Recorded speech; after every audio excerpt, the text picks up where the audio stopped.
All right, let me know. We're still testing audio. Let me know if you hear me. There was a glitch in the settings. How is it now?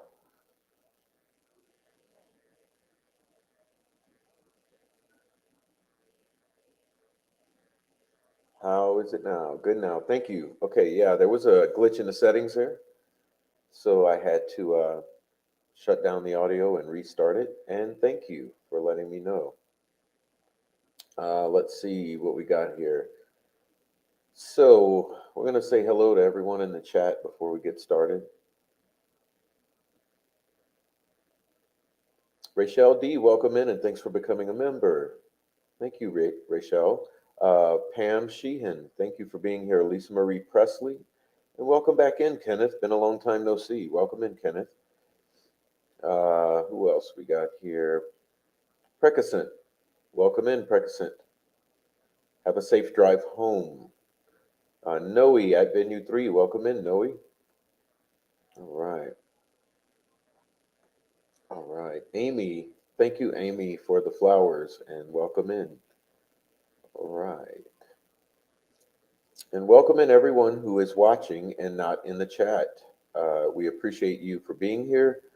We have a lot to do today, so we'll get on into the hard work and chat afterwards.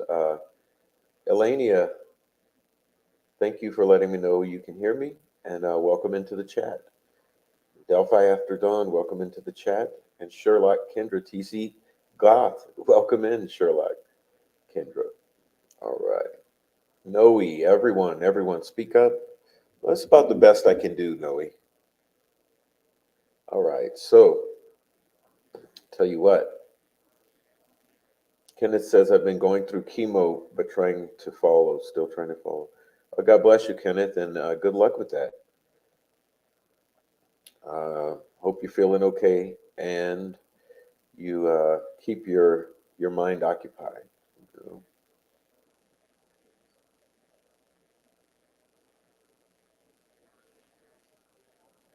All right. All right. Yes. Everyone in here, thank you so much for being here. All the lurkers, thank you for lurking. And join on in the chat. They will love to have you. Now, please be mindful of the fact that while I am reading this extremely long document, I won't really be interacting with the chat because I have to get through all this reading.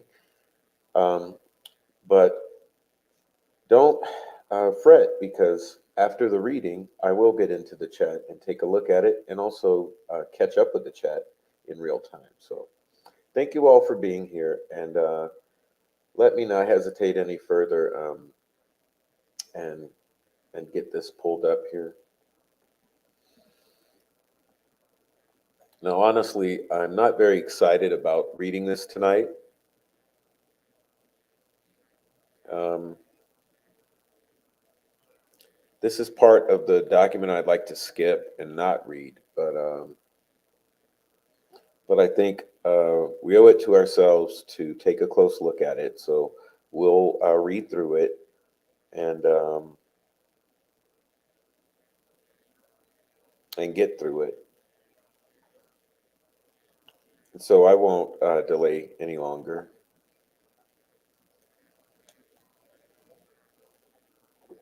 All right. So we are looking at part one, the crime scene. And again, apologize if I don't keep up well enough with the chat. I will try to. I mean, with the page turning, I will try to.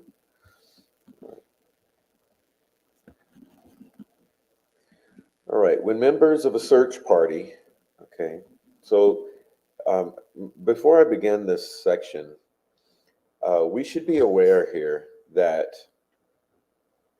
this section here, every detail that we can extract from this section needs to be extracted. So we may be a slow go through this because it's important to be mindful of every detail here because it's our only source for this. Okay. Part one, the crime scene. Okay, starts like this. Um, when members of a search party found the girls in the late morning of February 14, 2017, Abby and Libby had been missing for approximately 22 hours. Okay. So in this particular statement here, there are a few things that pop out. Um, we see that the consensus here is that members of a search party found the girls. Okay, that's your who. Members of a search party, as yet unnamed. Okay. Late morning of February 14, 2017. Well, there's some contention about that. Okay, there's some contention about how late in the morning it actually was. Okay. Was it in the 7 o'clock hour in the morning?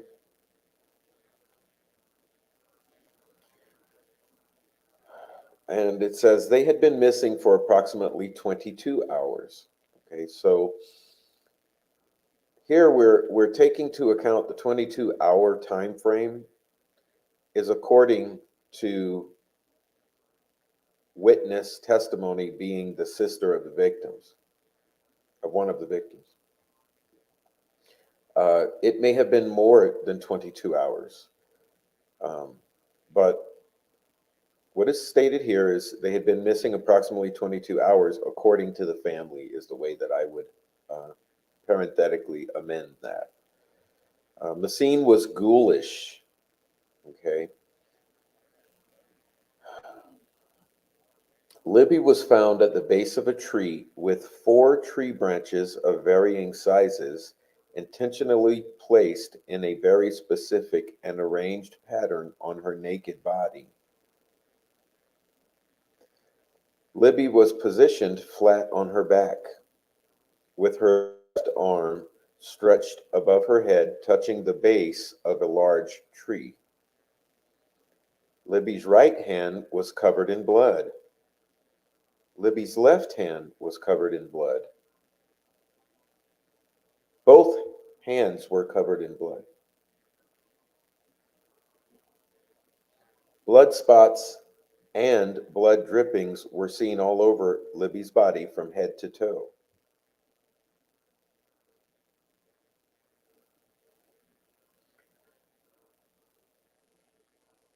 Libby's right arm was placed alongside of her body. One large tree branch had been placed on her left shoulder. This branch was so long that it extended above Libby's head several feet and below her legs for several feet as well. 2 smaller branches formed a V where her legs joined her body,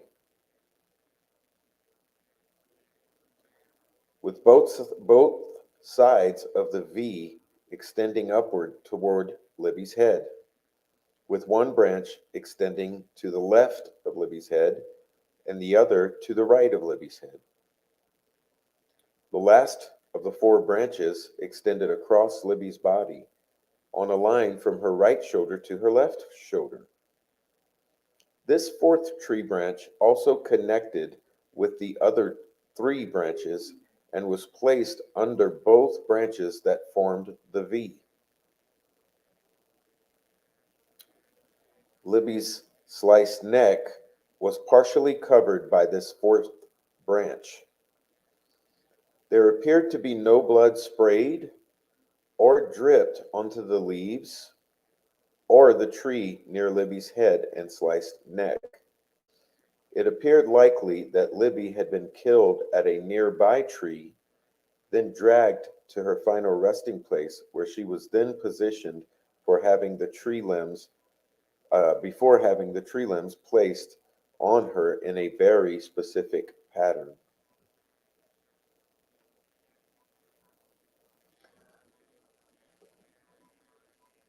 The murderers treated Abby differently.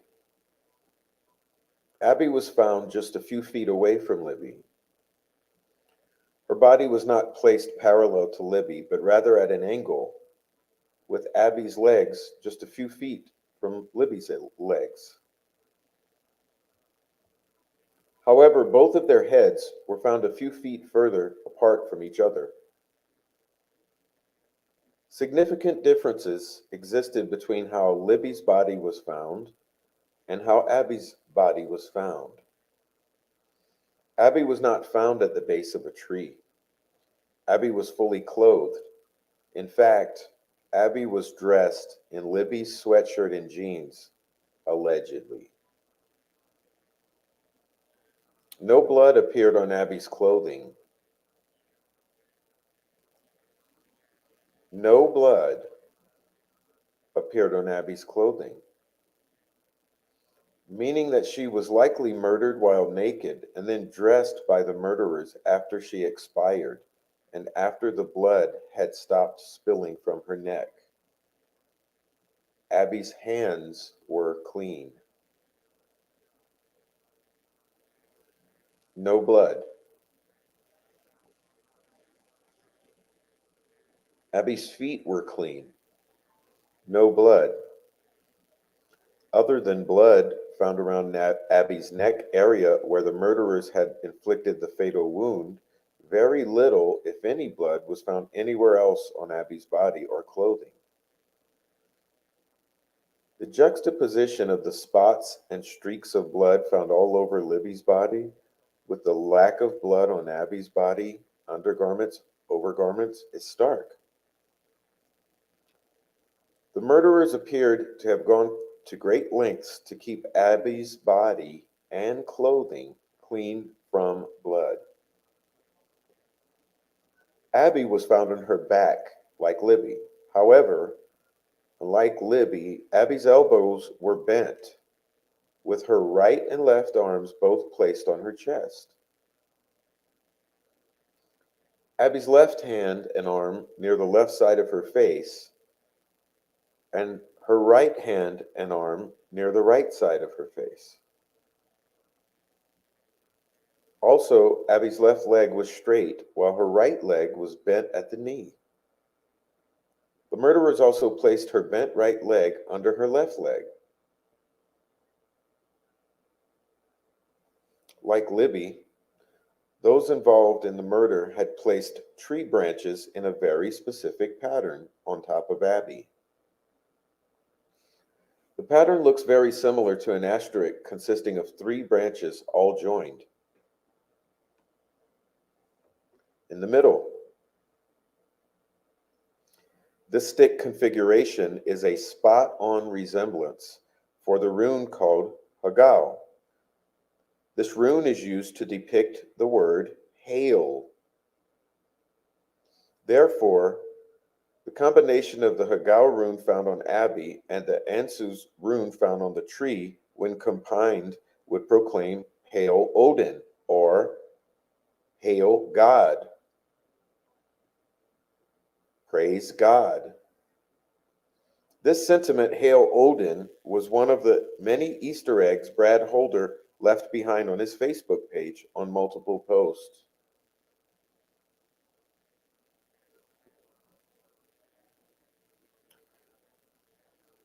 At least one of the tree branches appears to have been cleanly cut by some instrument like an electric saw, rather than split or broken by hand, indicating that this was a preconceived plan. Above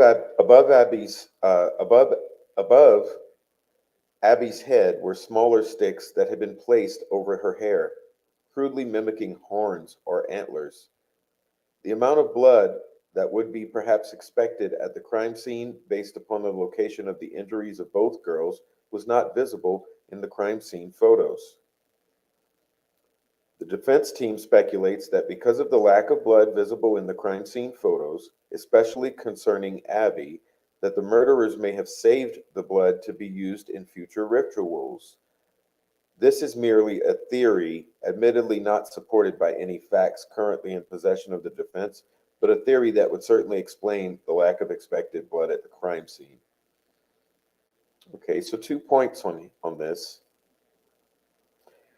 I believe that the cleanly cut branch, the branch that was cut by something like an electric saw, it doesn't necessarily mean that the killers cut the branch. It could have been already cut and laying there in the leaf litter in the woods, as it may have been cut by the landowner or someone else, and they may have found it there and used it. But the likelihood also exists that it was a fresh cut, that they had freshly cut. Um, we don't know that.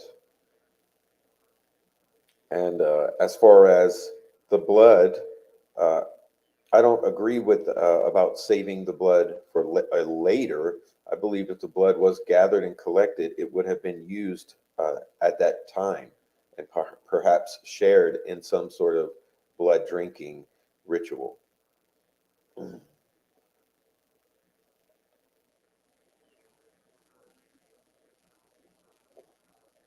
The defense has provided the court with 12 crime scene and autopsy photographs, marked Exhibits 5 to 16 as confidential. These photographs support the descriptions provided in the previous paragraphs. In addition to the unusual way the girls were posed, including the stick formations placed on their bodies, another unusual marking was found on a nearby tree. A symbol that looks similar to the letter F appeared approximately 4 feet above the base of the tree. Okay, and we've discussed yesterday that that F resembles a rune called Ansus, which stands for Odin or God. Again, when paired with the Hagao rune found on Abbey, the combination would proclaim Hail Odin. This F symbol was the same F symbol found in many of Brad Holder's Facebook pages, which will be attached, including Holder's creepy self-drawn illustration in which a red F rune was found at the base of a tree where a man appeared to be sacrificed on a tree. The F was in red, it was red in color, and the later DNA testing showed that the F had been painted on the tree using Libby's blood as the so-called paint. Additional blood spatter was found at the base of that same tree. All the blood at the base of the tree appears to have been Libby's blood as well. The defense has also provided the court with Exhibit 17, DNA documentation supporting the fact that Libby's blood was the source of the F painted on the tree. Said exhibit is marked as confidential. The defense has also provided 2 photos of this F found on the nearby tree, hereinafter called the F tree, exhibits 18 and 19, marked as confidential. Defense is also providing a photo of the F tree from a wider angle for the court to have perspective as to where the F tree is located relative to the bodies. That confidential photo has been marked as Exhibit 20.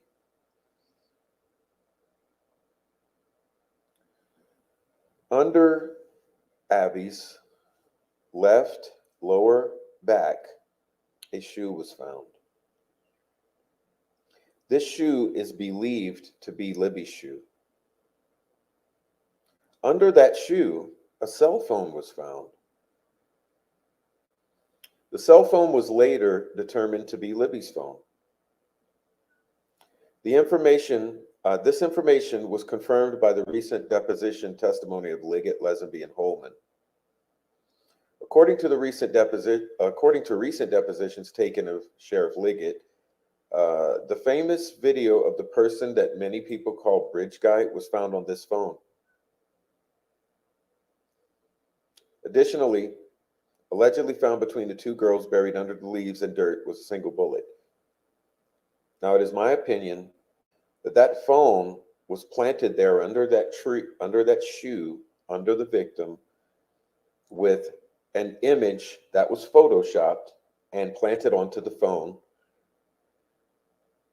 to throw off investigators. Think how unlikely it is that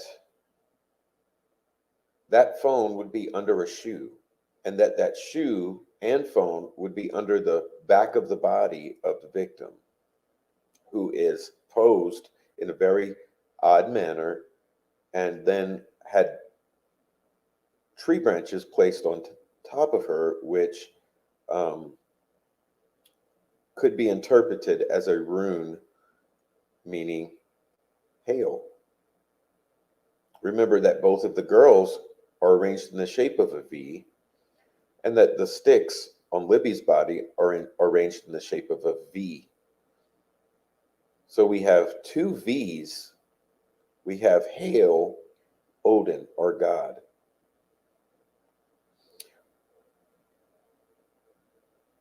The defense has provided two photos of the shoe and cell phone found under Abby's legs and marked them as Exhibit 21 and 22 and have been filed confidentially.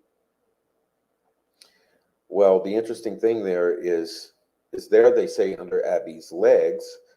Earlier they said under her lower back. Okay. Also, the defense has provided three photos of a bullet purportedly found in the ground between Abby and Libby and marked these photos as exhibits 23, 24, and 25. It should be noted that as of this date, as of the date of this memo, the defense has no photographs of the bullet allegedly found between the girls after it was removed from the ground. No photos or video, for example, shows the bullet as it was being pulled out of the ground. No photo or video of the bullet immediately after it was pulled from the ground. No video or photograph of all sides of the bullet immediately after it was pulled from the ground. No photographs of the bullet next to a measuring device showing its length. No photos that show what the bullet looked like once it was pulled out of the ground. That could provide proof that it is the same bullet that ended up in evidence. Locker room. On September 8, 2023, the defense did receive photographs of the bullet at the forensics lab where it was tested. However, the defense has still not received photos of the bullets from the crime scene technicians pulling out the bullet from the ground or placing it into an evidence bag as is standard practice, especially in murder cases. Let's read that again. This is note number 20, at the bottom of the page. On September 8th, 2023, the defense did receive photographs of the bullet at the forensic lab where it was tested. However, the defense still has not received photos of the bullets, plural,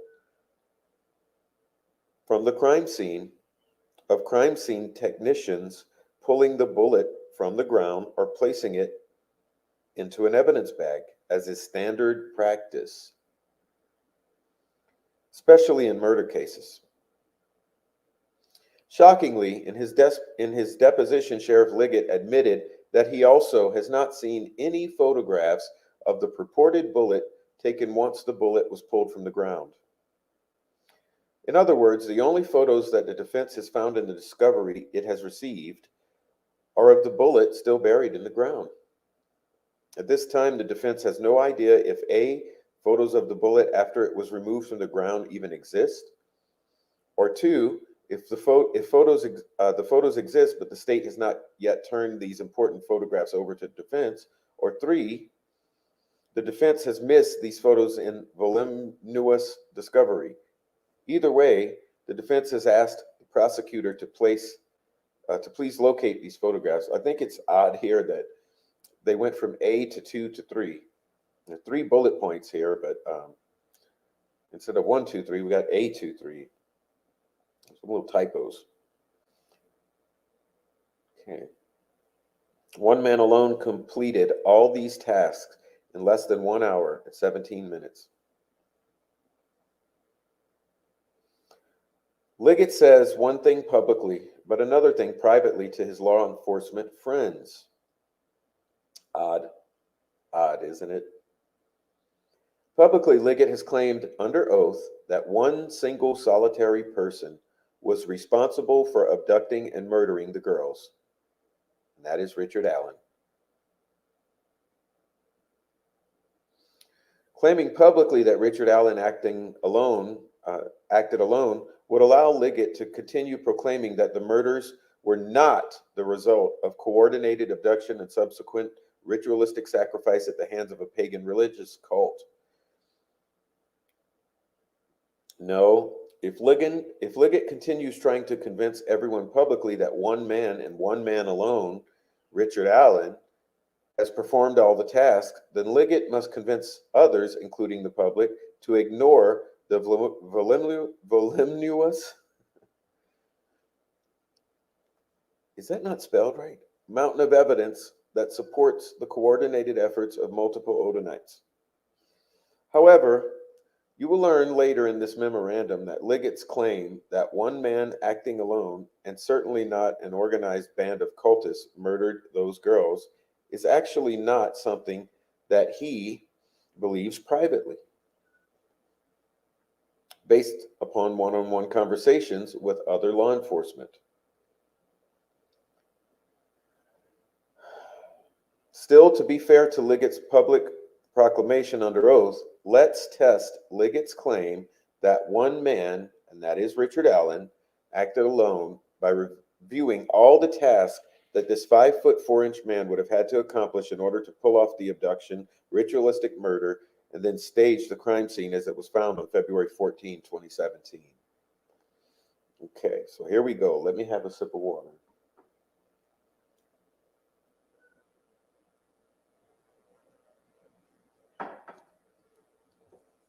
Okay, we will go through these quickly. This one man would have been solely responsible for marching Abby and Libby down a steep hill.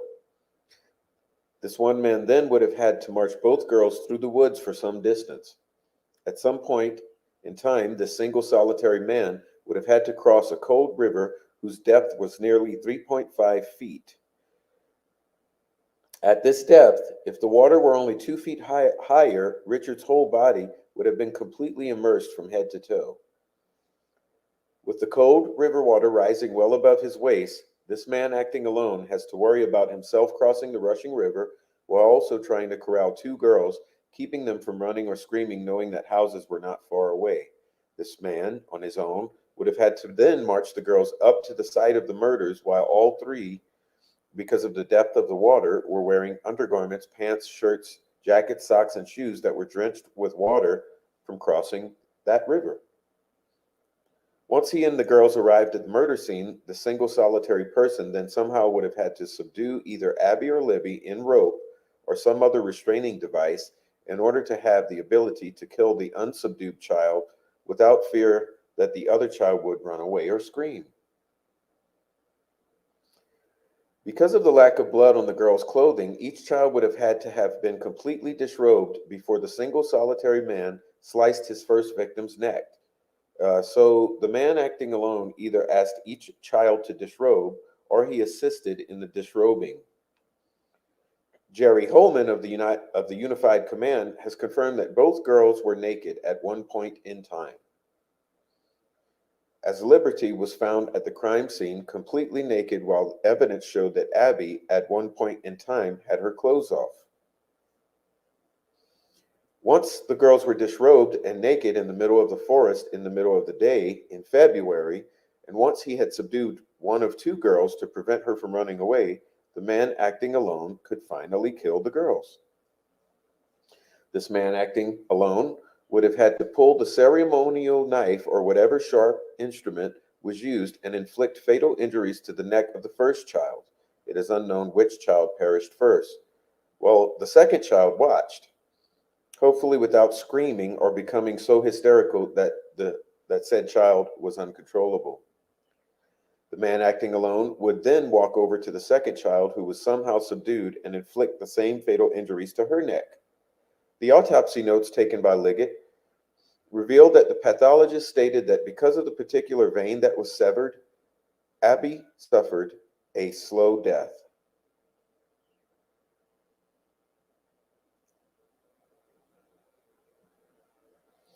To give Liggett as much additional time needed to sell his preposterous story that one man committed all of these tasks in a short period of time in the middle of the day on a freezing February day, we will presume that this one man acted alone.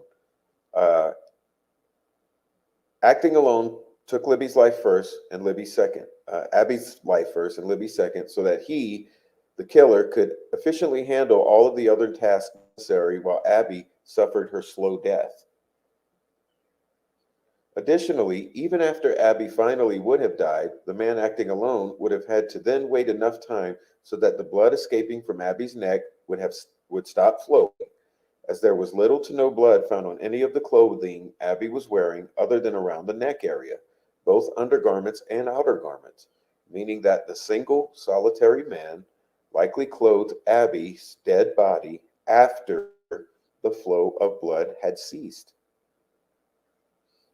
Once this man acting alone, inflicting, now keep in mind, he had to wait for a slow death to occur, and once the blood stopped flowing, could then take that body and clothe it with clean clothing. Waiting the whole time. Why wait?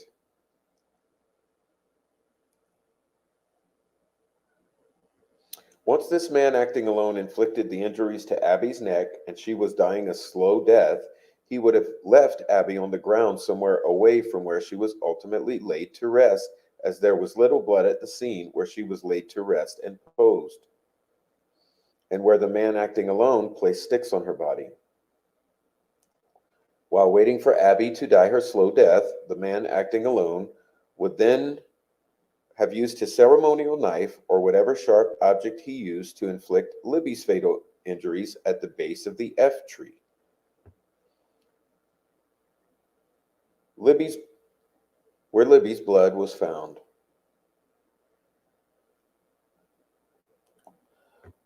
While one, waiting for Abby to die her slow death, and then two, while waiting for the blood to stop escaping from Abby's fatal injuries, this man acting alone would then grab Libby's body from the F tree,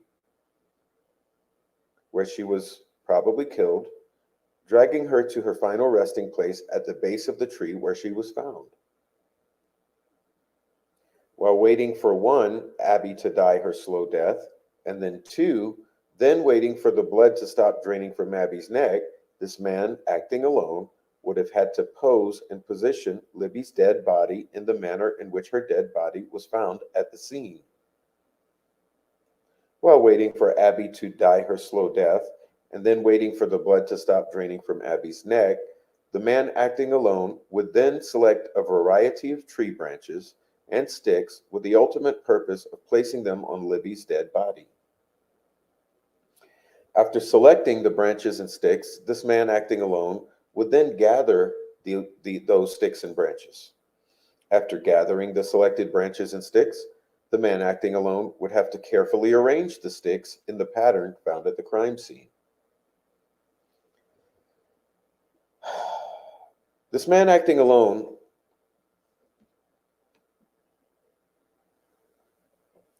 would have to take the largest and longest of the branches and use all his dexterity to lift that large branch over Libby's left shoulder next to her head.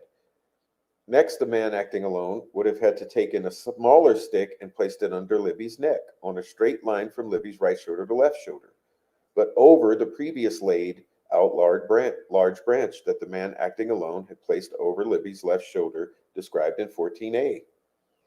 Next, the man would have had to grab one of the longer sticks and place it on Libby's right thigh.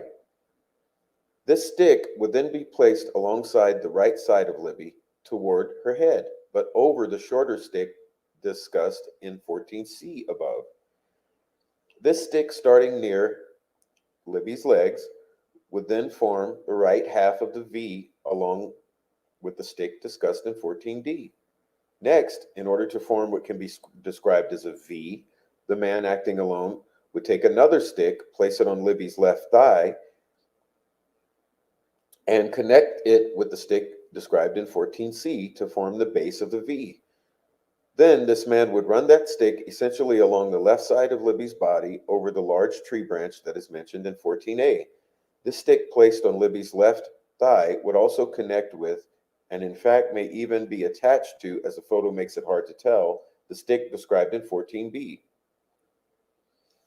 At some point in time, once the blood draining from Abby's neck had stopped, this man, acting alone, would then have to gather the discarded clothing from both girls. This man would then have to redress Abby's dead body, starting with the undergarments Abby was wearing, without leaving any blood, his, Abby's, or Libby's, on the undergarments, except around the neck area where Abby had been mortally wounded.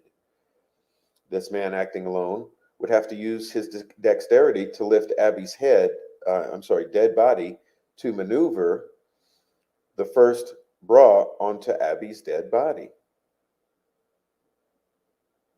Abby was wearing two bras. The first bra on top of Abby's skin, but under the second bra was a traditional looking black bra. This man, acting alone, would then have to use his dexterity to lift Abby's body in order to maneuver the first bra under her back. This man, acting alone, would then have to use his dexterity to secure this black bra onto Abby.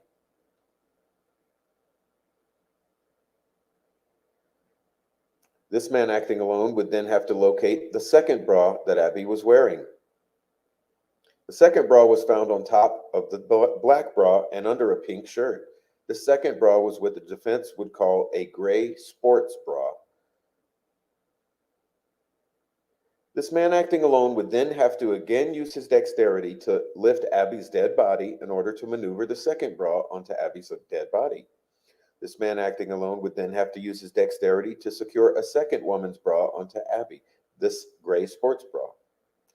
Once both bras were secured onto Abby's dead body, the man, acting alone, would have to locate the pink shirt that Abby was wearing underneath the sweatshirt.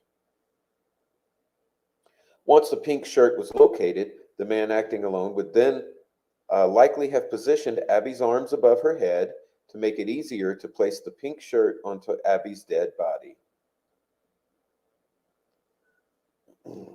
Once Abby's arms were positioned above her head, the man, acting alone, would then have to place the opening at the bottom of the pink shirt just above Abby's outstretched arms.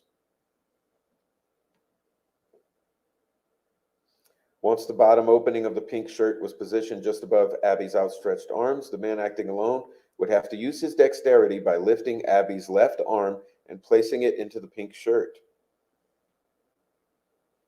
Once the man, acting alone, maneuvered Abby's left hand and left arm through the bottom of the pink shirt, he would have to use his dexterity to move Abby's left hand and left arm toward the left armhole of the pink shirt. Once the man, acting alone, had used his dexterity to maneuver Abby's left hand and left arm toward the left armhole in the pink shirt, he would have to use his dexterity to pull the left arm through the left armhole on the pink shirt. Once the left arm was successfully pulled through the left armhole of the pink shirt, the man, acting alone, would have used his dexterity by picking up Abby's right arm and placing it in the bottom entry hole of the pink shirt. Once the man, acting alone, had used his dexterity to maneuver Abby's right hand and right arm towards the right armhole in the pink shirt, he would have had to use his dexterity to pull the right arm through the right armhole in the pink shirt.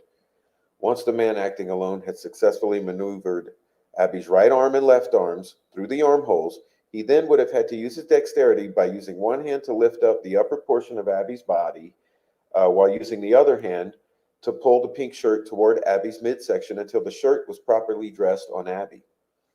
Additionally, the man, acting alone, while using his one hand to pull that pink shirt toward Abby's midsection, would have had to lift Abby's body high enough off the ground to avoid getting any dirt on the pink shirt, as the photographs show that the pink shirt was clean. It is likely that once the murderer redressed Abby in her pink shirt, that the pink shirt never touched the damp, dirty ground, as there was no dirt on the shirt whatsoever. Unlike the wet dirt found on Libby's backside and the wet dirt also found on the sweatshirt Abby was ultimately dressed in. This would mean that once the man redressed Abby in the pink shirt, that he would have likely had to held up the upper portion of Abby's body with one hand while grabbing the sweatshirt with the other before placing the sweatshirt on Abby.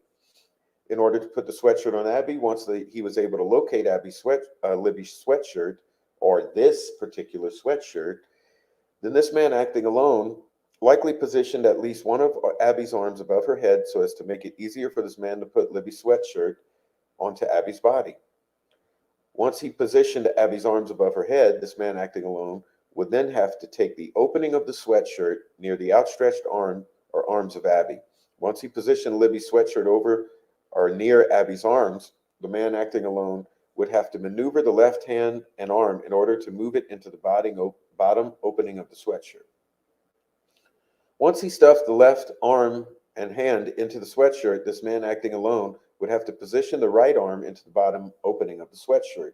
Once both arms had been placed into the entrance of the opening of Libby's sweatshirt, this man acting alone then would have had to use his dexterity to pull the sweatshirt down toward Abby's head, likely using one of his hands as the other was being used to prop up Abby's body so that it wasn't touching the ground. Again, as the pink shirt shows no dirt.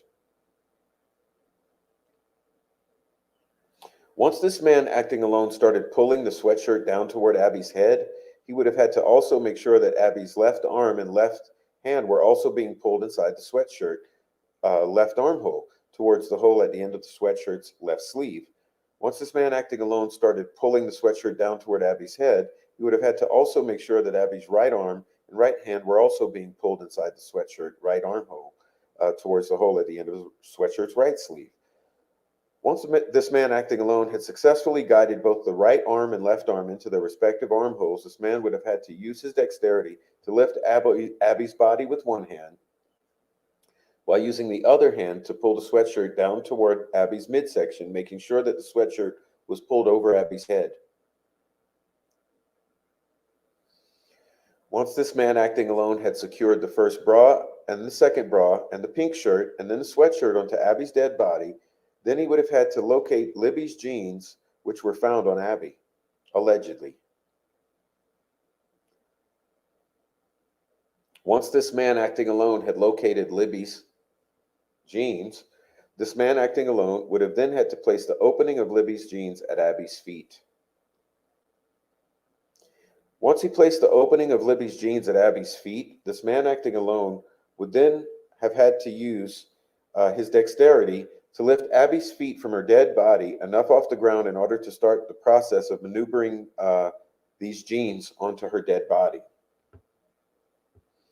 First, this man acting alone would have then lifted either the right or the left leg and foot into the opening of the jeans. Next, the man acting alone would have then lifted the remaining leg and foot into the opening of the jeans. Once he was able to position Abby's feet, both of them, into the feet openings of Libby's jeans, then this man acting alone would have had to use his dexterity to lift Abby's hips and legs in order to maneuver the jeans up Abby's dead body. Once the man acting alone was able to maneuver the jeans several inches toward Abby's midsection, he then would have to continue to readjust by lifting the body with one hand while grabbing the jeans and pulling them toward Abby's midsection with the other hand. This man acting alone would continue this adjustment and readjustment using both of his hands until the jeans were completely on Abby's dead body. And any of you who have ever put on tight jeans, you know how it is. Okay, it's difficult to put on jeans, especially dealing with dead weight. And I think they have failed in this particular instance to convey that. I think the putting on of the jeans would have been the most difficult aspect. Once this man acting alone had successfully completed the task of dressing Abby in the first bra, the second bra, the pink shirt, Libby's sweatshirt and jeans, allegedly, he then would have to locate Abby's Converse tennis shoes. Once the man acting alone had located Abby's black Converse tennis shoes with white laces, he would have used his dexterity to lift Abby's left leg with one hand while using the other hand to place Abby's shoe on her left foot. Once the man acting alone had completed the task of placing Abby's left shoe with the white laces back on Abby's left foot, he would have to grab Abby's other tennis shoe, the right tennis shoe. Once the man acting alone had grabbed the right tennis shoe, he would have used his dexterity to lift Abby's right leg with one hand while using the other hand to place Abby's right Converse tennis shoe onto Abby's right foot. Once the man acting alone had placed both shoes on Abby's feet, He would have had to locate the right twig sticks that could be fashioned into antlers and horns. Once those sticks and twigs were found, the man acting alone would have had to lay the sticks and twigs over Abby's hair so that they cross and crudely resemble antlers. Since there appears to be no blood on Abby's tennis shoes and other clothing other than around her neck area, this man acting alone must have been extremely careful to avoid any blood that came out of Abby's neck as well out of Libby's neck. Because the river is very close to the murder scene, the man acting alone could have also walked to the river following the cutting of the girls' necks in order to wash and clean the blood from his hands before touching Abby's naked body and before placing the clothing back on Abby's naked body. Another possible explanation as to how Abby had no visible blood on her body or clothes other than near the site of the wound is that the man acting alone had hanged Abby on a tree, stringing her up by her feet. In one of the crime scene photos, a yellow rope can be viewed. This photo is attached and marked as Exhibit 28, filed as confidential. This method, consistent with pagan sacrificial rituals, is found on Brad Holder's Facebook page. Oh, what are the odds? It would allow the blood to drip out of Abby's neck more quickly and would also prevent blood from desecrating Abby's body, especially if the man acting alone was able to hold Abby's arms away from her body as the blood spilled out of her neck. Once this man acting alone had successfully completed the task of locating and putting on Abby's shoes, he then would have had to identify certain sticks that he would use to place on Abby's body. Now, because at least one of the branches appeared to have a clean cut end, this man acting alone either A, brought out his saw, a saw that he had either stashed at the murder scene ahead of time or he had carried on his person as he walked on the bridge, and then used the saw to cleanly cut off the end of at least one of the branches, or B, located the branch with the clean cut end that he, the man acting alone, had either stashed ahead of time, that he had carried with him on his person while walking the high bridge before abducting the girls, or the man acting alone just so happened to have found a branch with the clean cut end on the ground in the woods. Later in this brief, you will see a Facebook post in which a few weeks before the murders, a man that looks like Patrick Westfall is using an electric saw to cut a tree branch. Brad Holder then leaves a comment that says, "Cutting runes."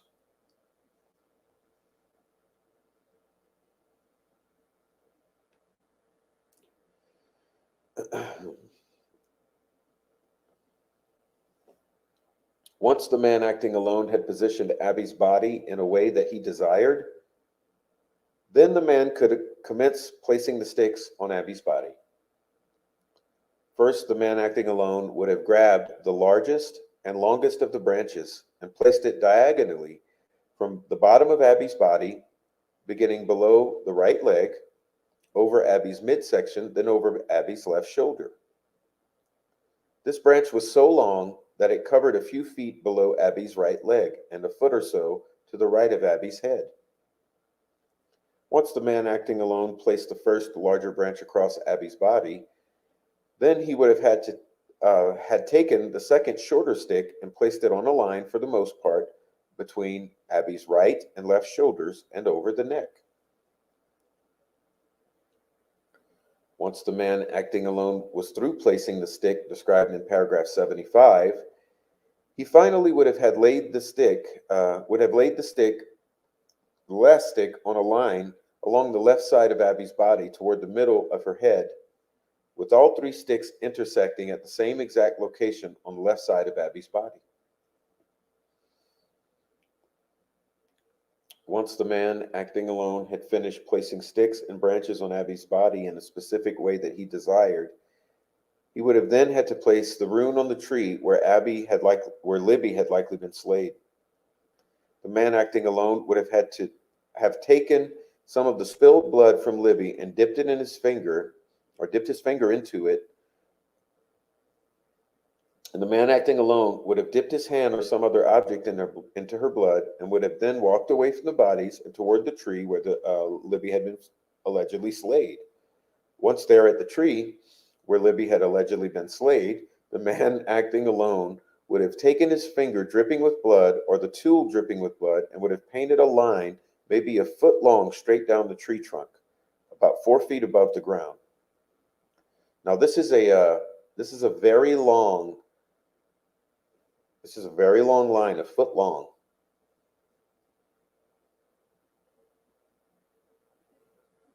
How many have thought of that?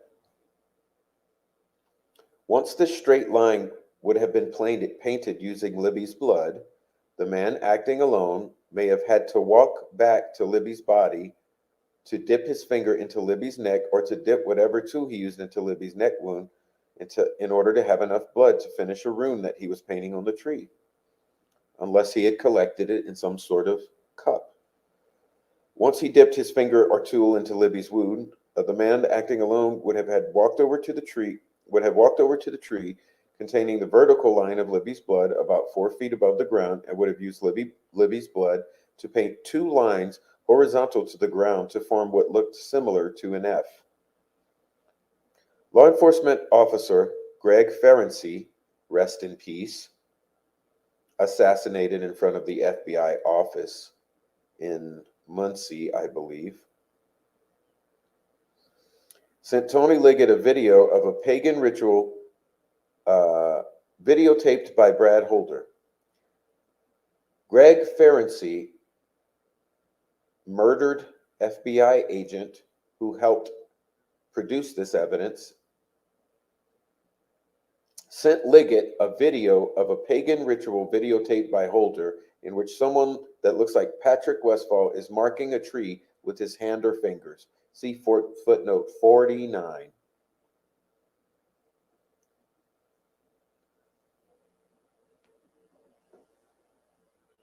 Once the painting of the rune on the tree was completed, using Libby's blood, the man acting alone would now locate certain clothing items that he did not place on Abby, but were still on the ground, including Abby's jeans. Once he located those certain clothing items, he would gather them. Once the man acting alone gathered the remaining clothing items, he would leave the immediate area around the crime scene and walk to the river. Once the man acting alone reached the river, he would toss these clothing items into the river. Clothing from the girls was found in Deer Creek. Once the man acting alone had thrown the clothing items into the river, into Deer Creek, he would have to walk back up to the crime scene and canvass it to make sure he left nothing behind. Once the man acting alone made sure that he left nothing behind, including his DNA, hair, fingerprints, shoe prints, the man would be able to leave.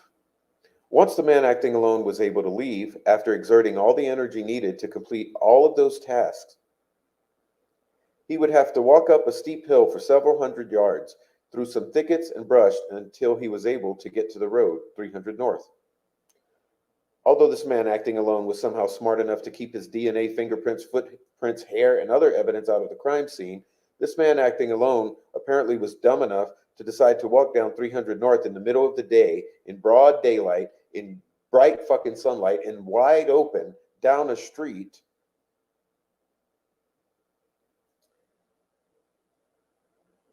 headed west, easily visible to the public, to the family, to the mirrors, and easily visible to anyone driving a vehicle on 300 north, like Sarah Carbo. Once the man acting alone was able to make his way on the 300 north to walk down the road in the fucking broad daylight open to the public, rather than in the woods under cover, the man then walked some distance westbound on 300 north before allegedly being spotted by Sarah Carborough at 3:57 p.m. One man, 5'4" in stature, handled all these tasks. Richard Allen. From the abduction at the High Bridge to the crossing over the cold fucking flowing river to subduing one girl while the other girl was killed, to the killing of the second girl, waiting while Abby died a slow death and bled out, then clothing Abby very fucking cleanly with very little to any blood transfer on said clothing. The arrangements of the sticks into runes that have meaning, and in shaping the both the girls into the shape of a V, and the sticks on Libby's body into the shape of a V. Does that stand for Vinlanders?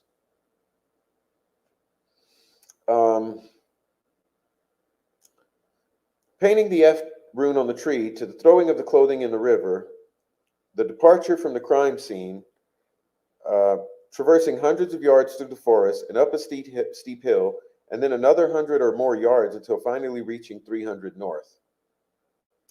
All the while being so careful as to not leave any DNA or forensic evidence behind. None. At all. That we know of. Were all these acts committed by one single man acting alone?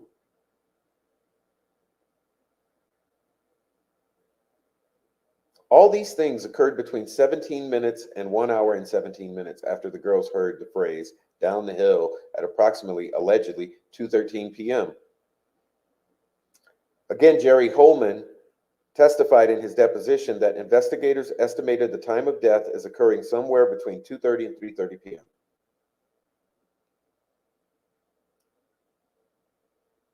Again, not plausible. At his August 8, 2023 deposition, Liggett was adamant that one person and one person alone, and that is Richard Allen, was involved in the murder of Abby and Libby. However, off record, Liggett doesn't believe that one man was capable of pulling off all this task, especially in such a short period of time, leaving behind a crime scene with no forensic evidence. As referred to earlier, Liggett says one thing publicly under oath, but a different thing off the record to his buddies. One of those buddies is former sheriff Tobe Lesenby. The day after Liggett's August 8 deposition, Tobe Lesenby was subject to a deposition. When Lesenby was asked at his deposition how many people he believed were involved in the murder of Abby and Libby, Lesenby provided a different answer than Liggett. He indicated that at least 2 people were involved. Let's back that up in case you have cotton in your ears. When Tobe Lesenby was asked at his deposition how many people he believed were involved in the murder of Abby and Libby, Lesenby provided a different answer than Liggett. He indicated that at least 2 people were involved, in quotation marks. At least 2. At least 2, meaning possibly more than 2. The reasons Lesenby gave as to his belief that at least 2 people were involved in the murders was Lesenby's belief that, quote, it would be difficult for one individual to accomplish what occurred.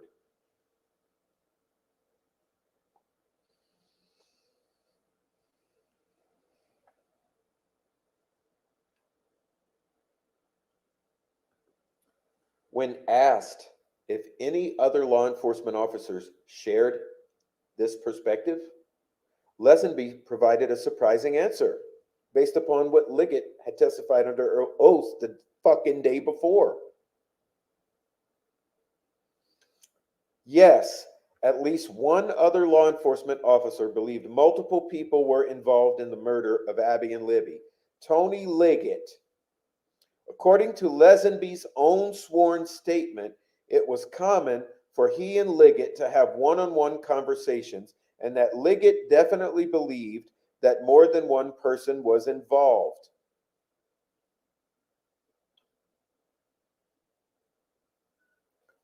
Liggett, who just the day before testified under oath, claimed that only one person, Richard Allen, was involved in the murders.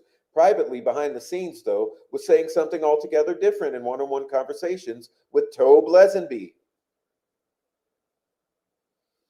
If a cult consisting of more than one person in coordinated fashion lured the girls to the bridge, abducted the girls, and collectively were able to perform all the tasks mentioned in the previous paragraphs, That perspective would cut against Liggett's own sworn claim that the murderer acted alone, Richard Allen. Conversely, even more problematic for Liggett is that stating under oath that he actually believes that more than one person was involved in the murders of Abby and Libby would then lend credence to the fact that the accumulation of evidence gathered by Murphy, assassinated FBI agent Greg Ferenczi, and Todd Click strongly supports that on February 13, 2017, several men from a pagan, religious, Odinistic Vinlander cult were involved, allegedly.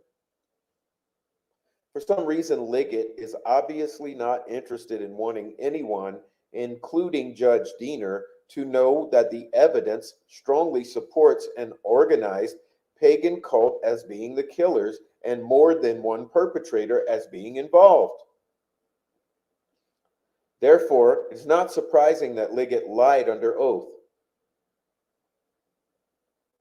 when he claimed that in his deposition that only one man acting alone murdered those girls.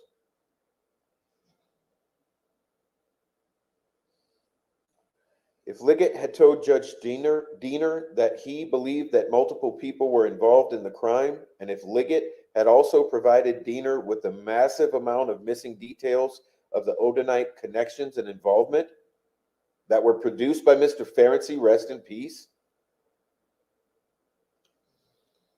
then there's no way Diener would have or should have signed that search warrant. This court will be considering whether Liggett intentionally or recklessly concealed information and intentionally fabricated facts in his affidavit for a search warrant. Liggett's duplicity under oath about the number of people where he felt were involved in the murders is just one of the many reasons to support the belief that Liggett intentionally concealed evidence and fabricated other evidence in his sworn affidavit. And remember, he misrepresented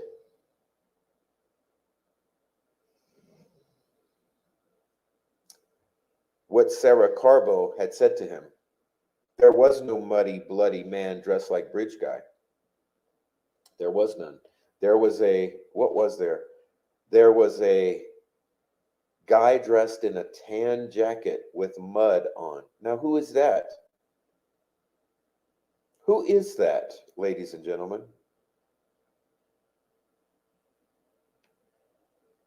Who did she see covered in mud wearing a tan jacket?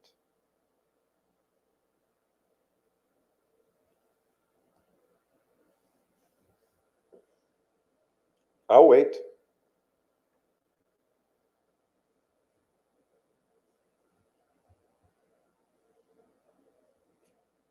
That Liggett lied under oath.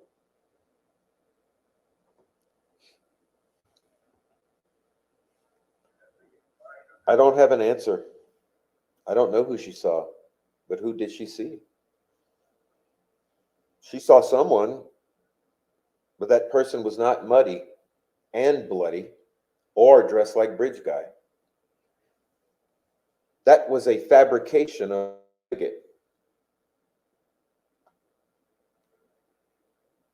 Allegedly.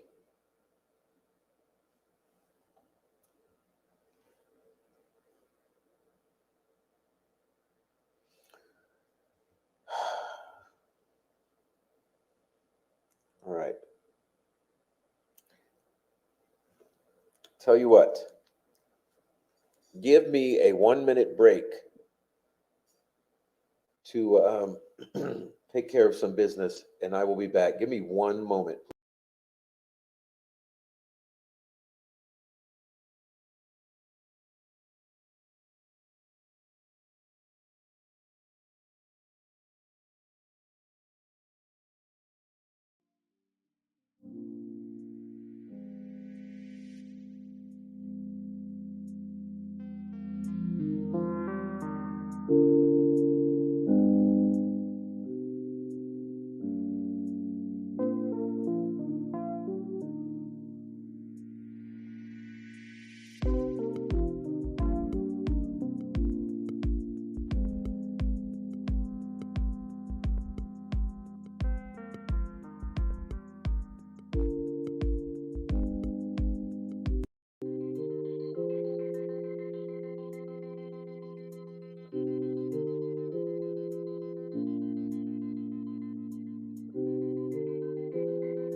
Okay, we are back.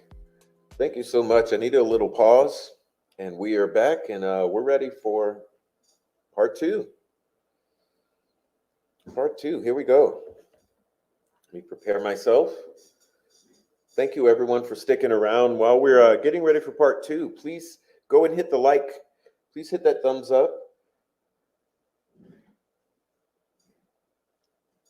Please hit that thumbs up. Please go subscribe to the backup channel. Please, someone post that backup channel in the chat.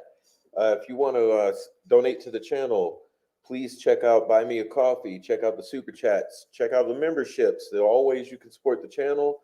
Subscribing to the backup channel is supporting, watching the content, and joining the chat and conversing with your community members in the chat. All wonderful ways. And as soon as we're done with our reading section, we will go into discussion with the chat. So please stick around and join the chat. Introduce yourselves to each other.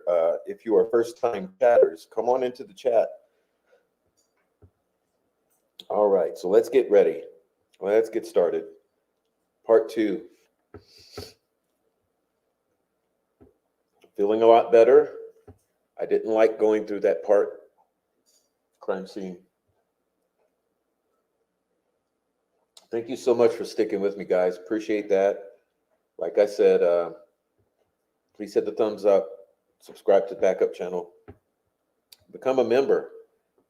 All right, let's see. Part two, the evidence that connects the Odinites to the murders. Marked as Exhibit 29, defense has provided an infographic highlighting parties discussed in this section. Okay. What is Odinism? What is Odinism? Okay.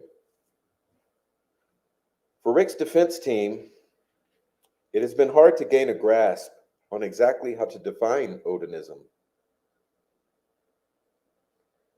A March 15, 1998 article found in the winter issue of the Southern Poverty Law Center's hereinafter SPLCA Intelligent Report, identified as the nation's preeminent periodical monitoring the radical right in the U.S., said this about Odinism in 98, which is a long time ago. A neo-pagan religion drawing on images fiercely proud, boar-hunting Norsemen and their white-skinned Aryan womenfolk is increasingly taking root among the skinheads, neo-Nazis, and other white supremacist groups across the nation, especially in Indiana. As a true leaders have opened prison ministries in at least 5 states recently, and that many jailed followers are heavily white supremacist. You know how it is in the prisons, it's racially divided. A leading proselytizer, imprisoned terrorist David Lane, has been writing prolifically, is that how you spell that? And influencing many to adopt his racist interpretations. Bob Matthews, the late founder of the order, of which Lane was a member, adopted a series of related beliefs.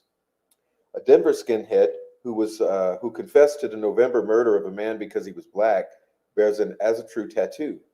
Some key leaders have known neo-Nazi or anti-Semitic backgrounds. Suddenly, says Phil Rodriguez, a gang investigator with the Arizona State Prison System, As a True's become the new big fad. As a True, an Icelandic word meaning belief in the Aesir or gods, has officially been recognized as a religion in Iceland since 72.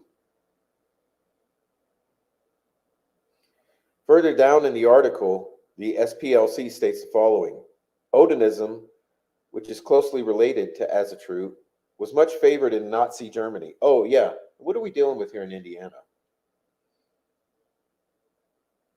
Okay.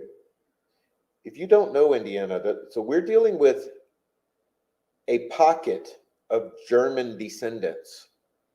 We're dealing with Germans. We are dealing with Germans, white Germans.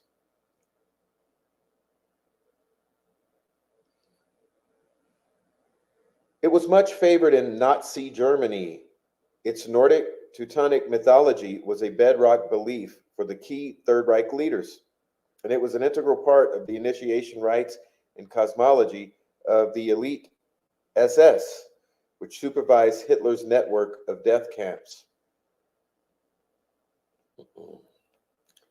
Decades later, Odinism also influenced George Lincoln Maxwell's American Nazi Party. In addition to white supremacy that exists within Odinism, there seems to be an additional dark demonic component to Odinism, at least if articles concerning Odinist human sacrifice and imagery found on the internet, coupled with imagery and language found on Brad Holder's Facebook page, are to be considered. As an example, the defense has attached exhibits 30 through 34. Exhibits 31 and 30 were found on the internet. Exhibits 32, 33, and 34 are different versions of the same image that Brad Holder posted on his Facebook page. As you can see, law enforcement wrote the words, "Painting by Brad Holder." Odin hanging from a world tree on Exhibit 34. This appears to be something that law enforcement would have used in a PowerPoint presentation.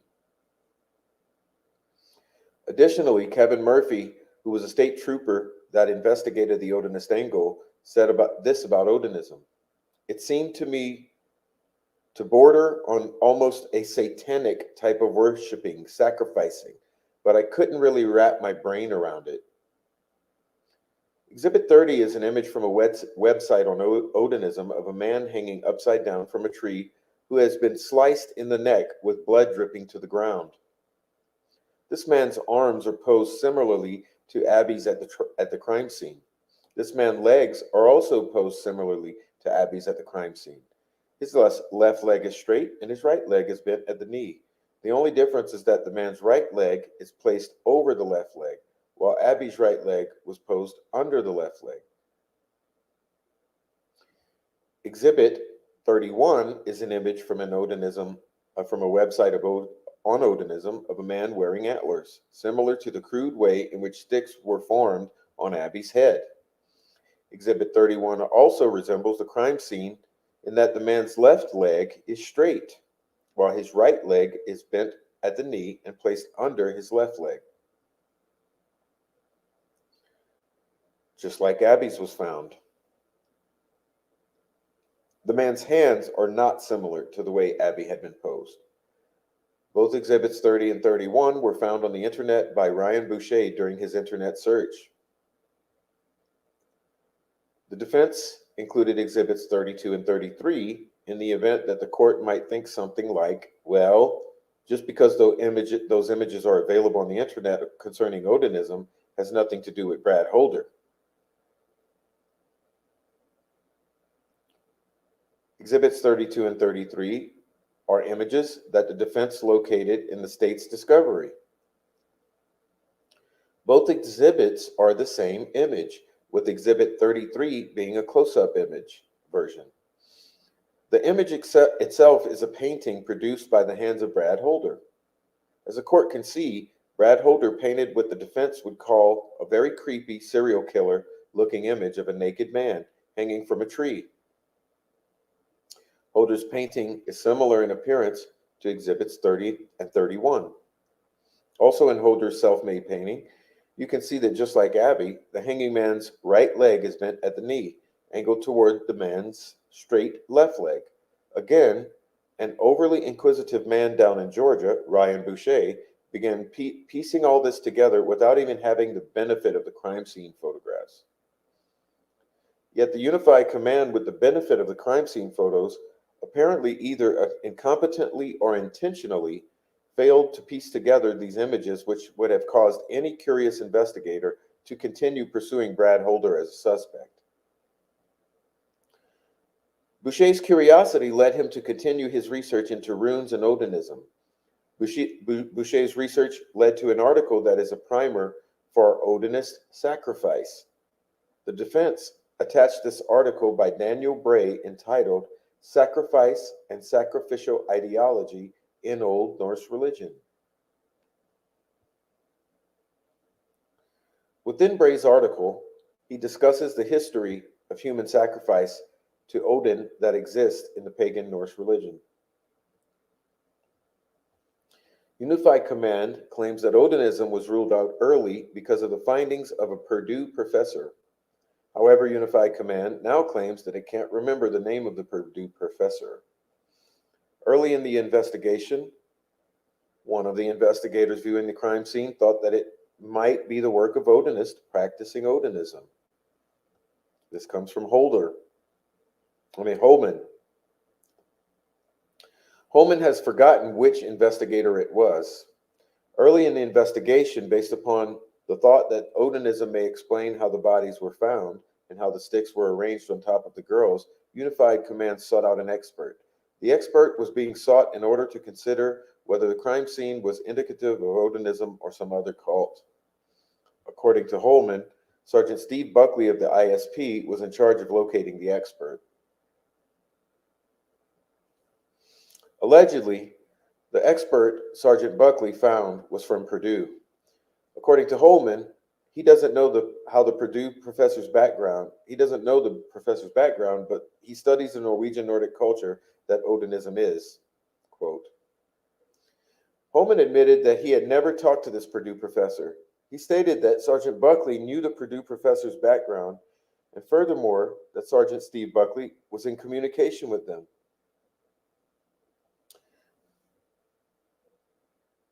According to Holman, the professor was out of the country at the time, and we did not release the photos, but we released a sketch of the sticks, how they were laid, and some other information.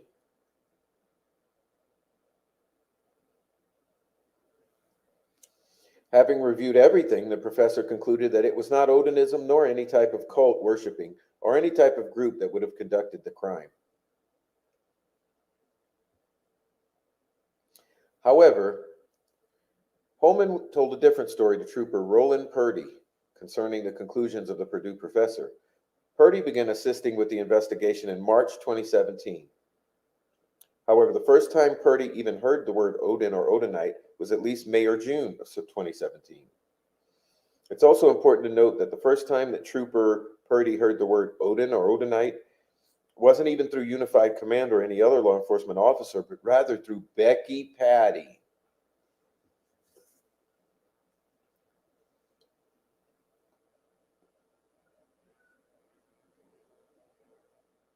This is coming from Purdy. Becky Patty, while talking to Purdy, informed him that Abby Williams had dated Holder's son, Logan Holder, and that Logan's dad, Brad Holder, was an Odinist. This information interested Purdy, who then talked to Holman, and Holman told Purdy that they had already run the stick formations and Odin angle through the Purdue professor. Holman told Purdy that the results from the Purdue professor were kind of inconclusive. Holman told Purdy that the results from the Purdy also believed, apologize, I'm rushing. Purdy also believes he was provided a copy of what Purdue University had provided them. Upon reviewing that Purdue report, according to Purdy, the Odinite angle was not dead. In other words, Holman did not tell Purdy that the Purdue conclusions were that it was not Odinism or any type of cult worshiping or any type of a group that would have conducted the crime. Holman has told one story to Purdy and yet another story under oath in deposition as to what the Purdue professor's conclusions were concerning Odinism involvement in the murders. The difference between concluding Odinists and cults did not commit the murders versus that the evidence is inconclusive as to whether they were involved in the murders is significant. In the first instance, such a conclusion that they did not commit the murders could explain why law enforcement stopped pursuing the Odinite angle. In the second instance, law enforcement would presumably continue to pursue the Odinite cult-based angle based on the stick formations, the girls' body positionings, the F rune painted on the tree in Libby's blood, as well as other strong evidence supporting an orchestrated abduction, possibly, and ritualistic murder, possibly, of the girls. This evidence will be discussed later, but primarily involves social media posts on Brad Holder's Facebook page and witness statements found on a 12-page report that the defense has dubbed the Odin Report, and that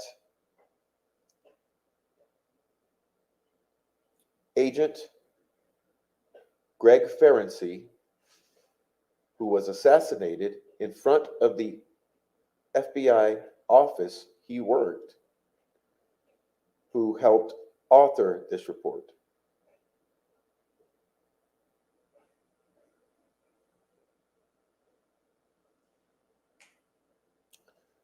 As stated earlier, both Lesenby and Liggett privately believed more than one person were involved in this crime, based upon how much work was needed just to leave the crime scene the way it was found.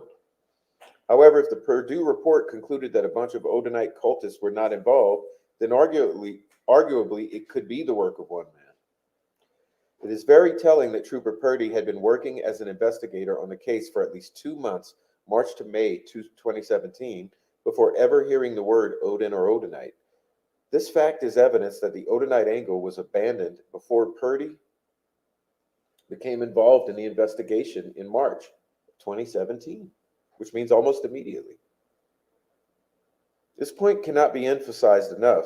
The Odinite angle was abandoned by March 2017, only a few weeks after the girls were murdered. The reason for this abandonment? A Purdue professor who had reached a conclusion concerning Odinism and the crime scene based upon a sketch of the sticks? Of course, Holman tells one thing under oath about that conclusion, that Odinism and cults were not involved in the murders, and another thing to Purdy, that the results were inconclusive.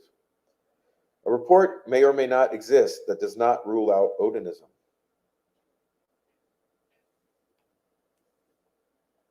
The best thing to do to figure out which version of Holman's story to believe, if either, is to go straight to the source, the Purdue professor, and to read the report that the Purdue professor prepared. The problem is that as of the filing of this document, the defense has been told that Unified Command cannot identify the professor and therefore can't locate the professor, and in the end may not ever be able to identify this mystery professor. Prosecutor Slick Nick McClellan informed the defense of this development in a September 6, 2023 email. Additionally, prosecution has not provided the defense with any Purdue report. Presumably, if the state of Indiana had such a report in its possession, then the identity of the mystery professor would be revealed. The only conclusion is the Purdue report is missing, is just as the author of the report is also missing. It is unknown if Detective Holman is currently searching for the mystery professor. If so, he will probably never be found because of the incompetence surrounding this investigation and the complete inability to conduct a comprehensive review of all facts and circumstances pointing to the involvement of multiple actors in this crime. Yes, but they have now produced a professor. And to summarize, the crime scene is chock full of cult involvement signatures, something that Robert Ives referred to as non-secular signatures. At least one law enforcement officer believed that the cult involved may be Odinites. Therefore, very early on in the investigation, Unified Command claims to have found an expert from Purdue. This expert from Purdue, according to sworn testimony of Jerry Holman, dismisses Odinism and cultism as being involved. The investigators moved on from Odinism to the degree that when Trooper Purdy got involved in the investigation in March of 2017, he never even hears the word Odinism or Odin or Odinite or anything else.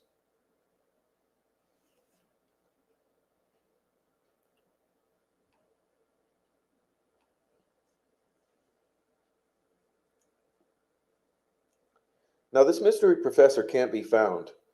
2 young girls were brutally murdered, and an innocent man sits in Westville being mentally abused by Odinite guards, and Detective Holman can't even identify the Purdue professor that caused the abandonment of this likely source of the murders. It's very difficult to put into words this level of incompetence, or worse, the level of intentionality and corruption and scheming, and possibly crime on display. It would be utterly laughable if the consequences of this dereliction of duty didn't involve life and death.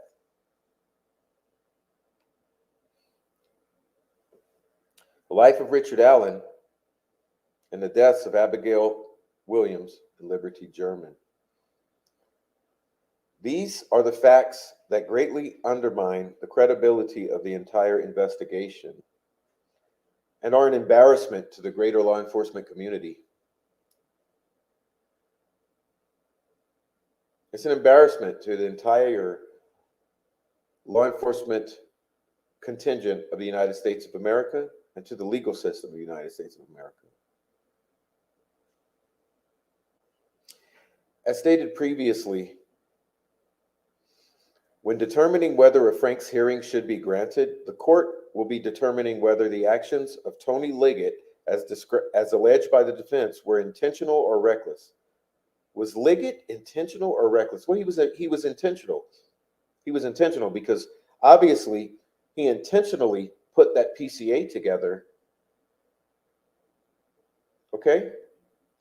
He intentionally put that PCA together and twisted the words of witnesses to fit his timeline and his concept and his narrative of what he wanted to happen. He was not reckless. He was intentionally acting to misconstrue to the judge what the actual circumstances were and what the actual witness testimonies were. Not only that, there was the abandonment of any looking at the Odinist angle when it was brought to the attention within the first weeks after the murders and cast to the wayside within the first weeks of the murders. Surely a missing Purdue professor and a missing report would qualify as either intentional or extremely reckless conduct. Luckily for Richard Allen, Detective Murphy was thorough and organized enough to document in great detail his findings on the Odin angle of the investigation. Rest in peace, Greg Ferenczi. Who was at Riley Park? Who was at Riley Park? Oh yeah, we know. We know who was at Riley Park. Enter the Odin report. Rest in peace, Agent Greg Ferenczi. It only seems prudent that the court would review this report in its entirety before reading the remainder of this memorandum.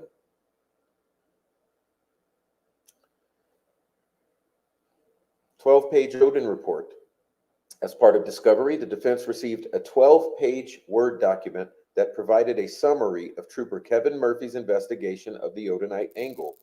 Over time, for reference purposes, the defense has come to call this document the Odin report. Therefore, to more clearly reference this document through the rest of this memo, the defense will use the moniker Odin report when discussing this report. The Odin report was created by Indiana State Trooper Kevin Murphy, who thankfully was independently curious. The Unified Command through Liggett and Hammond had concluded by March 2017 that Brad Holder should be cleared as a fucking suspect, as will be detailed later. Further, Unified Command had claimed that it concluded very early on, probably March 2017, that Odinites were not fucking involved. But despite Liggett and Holman clearing Holder as a suspect in March, just merely 3 weeks after the murders, and despite the mystery fucking Purdue professor dismissing all links between Odinism and the murders based upon a fucking sketch of the sticks, Murphy pressed on. Murphy, Mr. Big Balls, began investigating a man named fucking Elvis Fields in Rushville, 126 miles away from Delphi. The fruits from this investigation ultimately boomeranged Murphy, as well as law enforcement officers Greg Ferenczi, rest in peace, and Todd Click, right on back to Brad Holder and right on back to Odinism. Murphy, Ferenczi, and Todd Click's dogged pursuit of the truth is what we citizens and those accused of crimes should expect of our law enforcement. These honorable law enforcement officers were knocking on doors and conducting interviews, going wherever the evidence led them. Immediately following an interview, I apologize.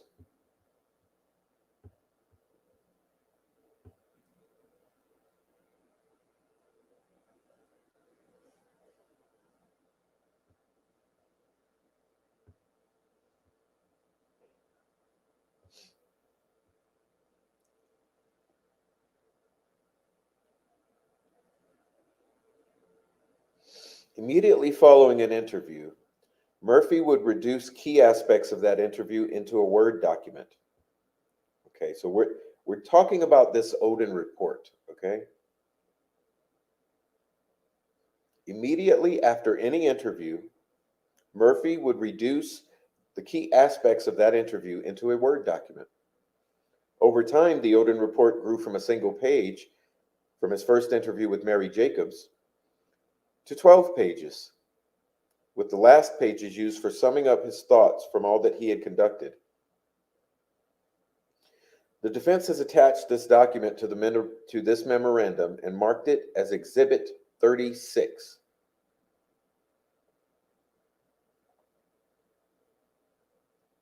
Surprisingly to Murphy, even though he was handing over to Unified Command powerful evidence that really painted a clear picture of who was involved in the murders, Holman and Liggett did not even seem interested. Eventually, Murphy said that Unified Command phased out the Odinish Rush County angle. He figured that this phasing out was due to Unified Command knowing things that he didn't know, that eliminated the Odinism angle. Murphy further stated, I kind of took my marching orders and just did what I was told and where I went and where I was needed. In other words, Murphy trusted that Unified Command was doing the right thing. Oh, major faux pas.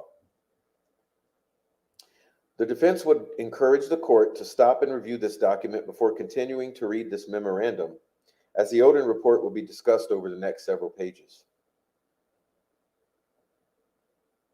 Who is Brad Holder?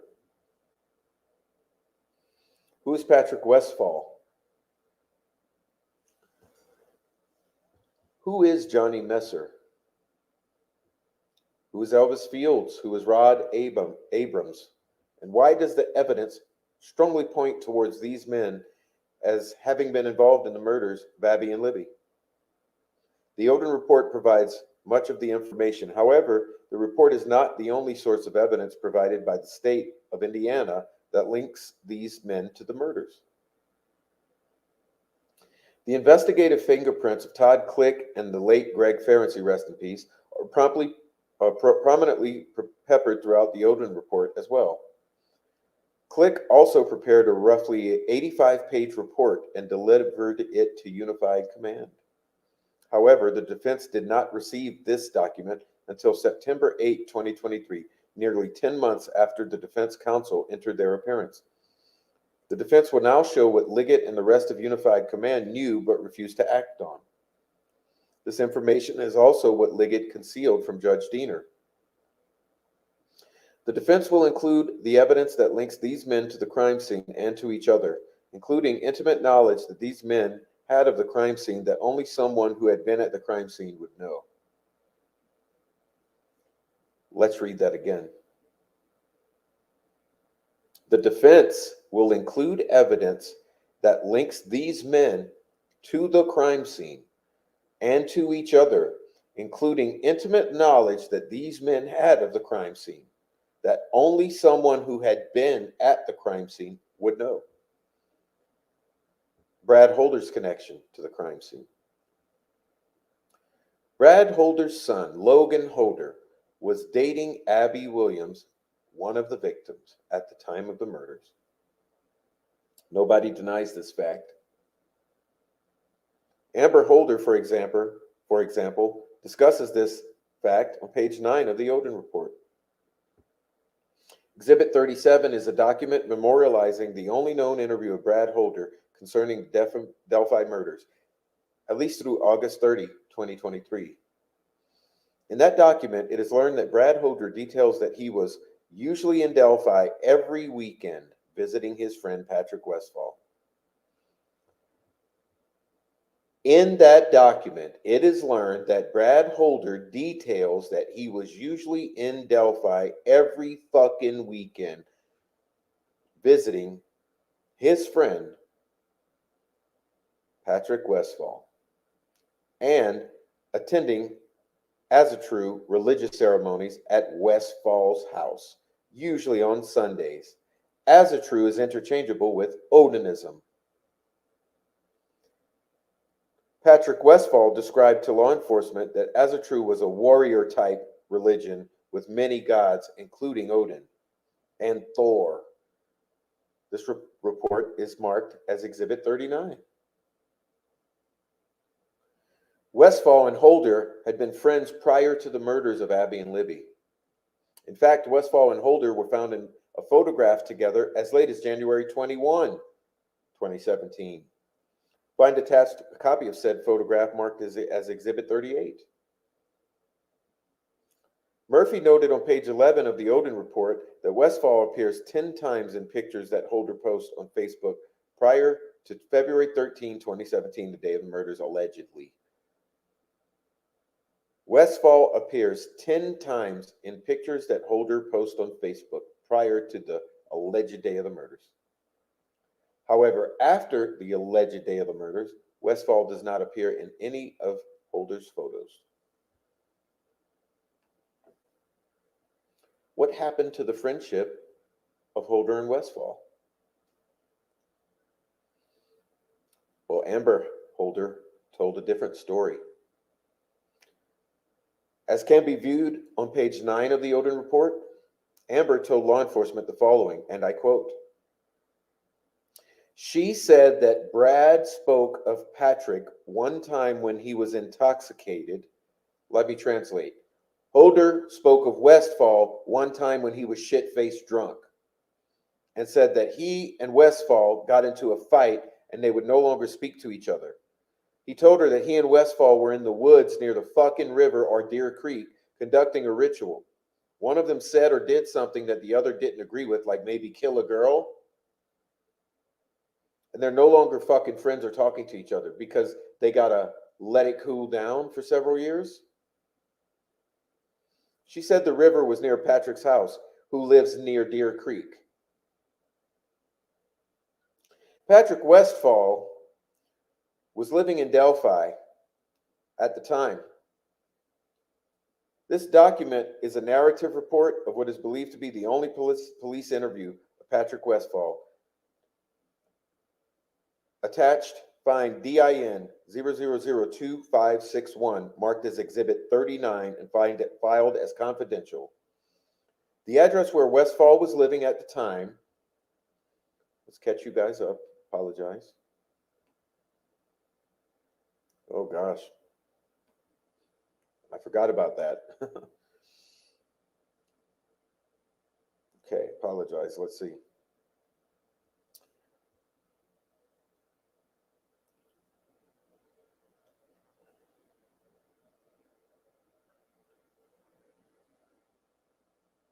The address where Westfall was living at the time was 3.1 miles, or roughly 7-minute drive to the cemetery, which is the closest entry point to where the girls were murdered. Okay, well, remember, Prof says Westfall, the girls were murdered near Wilson Bridge, which would even be closer, wouldn't it? Perhaps we will get a map out and go over that. As we know from Exhibit 37, Brad Holder admitted that he spent every weekend hanging out with his friend Westfall in Delphi, participating in religious ceremonies on Sundays with Westfall. The girls were abducted allegedly on a Monday, but we know it possibly goes back all the way to Friday or Saturday. Westfall appears no longer to be friends after the day of the murders, alleged day of the murders.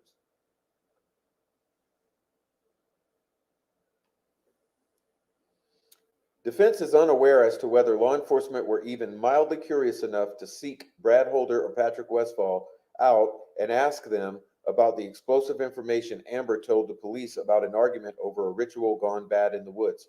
Read that again. Ritual gone bad in the woods. What does Prof say? Drug deal gone bad in the woods that then was taken advantage of and used. A ritual was then performed on the second victim. So we have a drug deal gone bad, ritual gone bad, dead girls.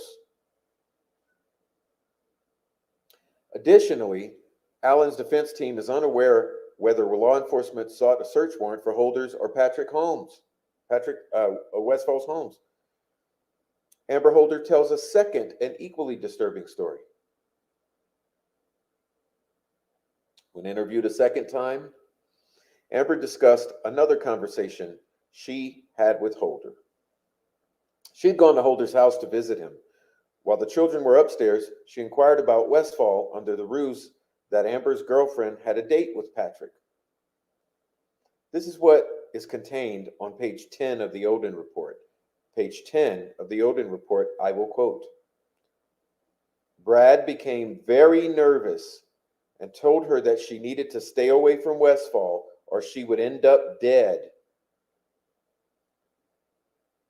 She said that Brad told her Westfall and his crew was responsible for the murders of the girls in Delphi. Who is Westfall's crew? Who is Westfall's crew? In the chat? Can you put it in the chat? Who is Westfall's crew?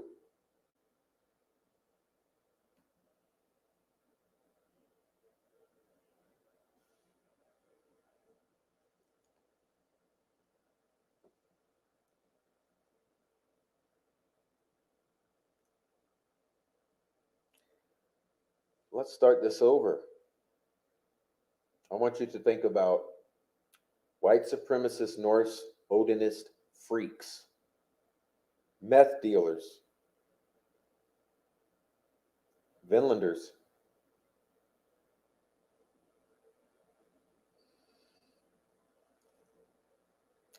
She said that Holder told her that Westfall and his crew was responsible for the murders of the girls in Delphi and the fire that killed 2 girls. I asked her if she knew of the fires in Florida that killed 4 girls, and she said she was not familiar with any fires that killed any children until Brad mentioned it today. What is she talking about here? What did he say to her? Westfall and his crew. Who is the crew?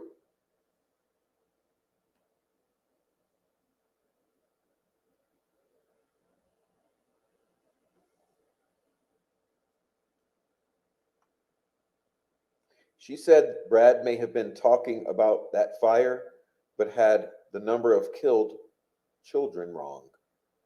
She said Brad told her that Westfall and his crew had friends in several states and that they have no problem killing race traders. I asked her to clarify race trader, and she said she believed it meant white people who mix with other races. Once again, she said the shit-faced drunk Brad Holder told her that Westfall and his crew not only killed the girls in Delphi, but were responsible for an arson that killed children, and that they had friends in several states, and that they had no problem killing race traders or white people who mix with other races. Amber said that Brad Holder told her that Westfall belonged to a group called the Vinlanders and 22. Yeah, it's misspelled. You see that, you see that, Frenchie? It's misspelled.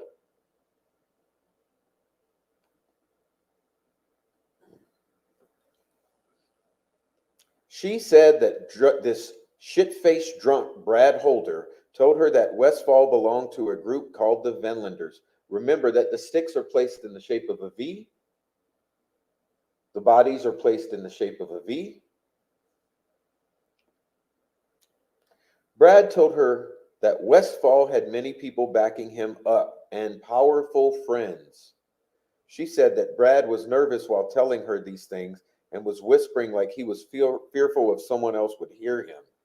She said throughout the conversation, Brad was constantly telling her to stay away from Westfall. He also told her that Westfall had killed a lot of people.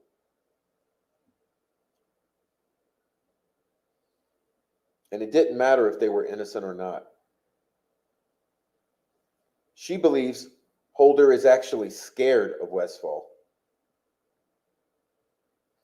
Prior to Amber leaving, she said that Holder told her to stay off Westfall's radar.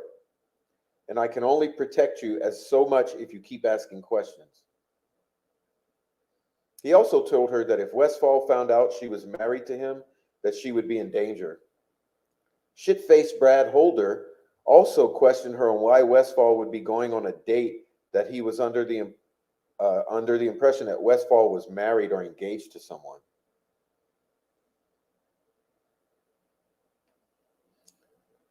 Now, imagine being an investigator trying to solve a horrible murder, having learned all this information. What would a good investigator do? What would good leadership in the form of a unified command do with this information?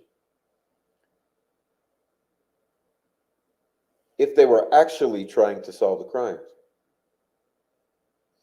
We would ask the court to think about all the tools that law enforcement had in its arsenal to pursue an investigation once these explosive stories were told. It doesn't appear that Unified Command did anything. The question then may be, did they, including Liggett, want to do anything to investigate the Odinites? Yeah, and how did Westville find out that Odinites were now on the radar in order to tell those COs to take the patches off? Was Uniform Command and Tony Liggett acting intentionally or recklessly in the way it conducted this investigation? By extension, was Liggett acting intentionally or recklessly in concealing this information from Diener in his PCA?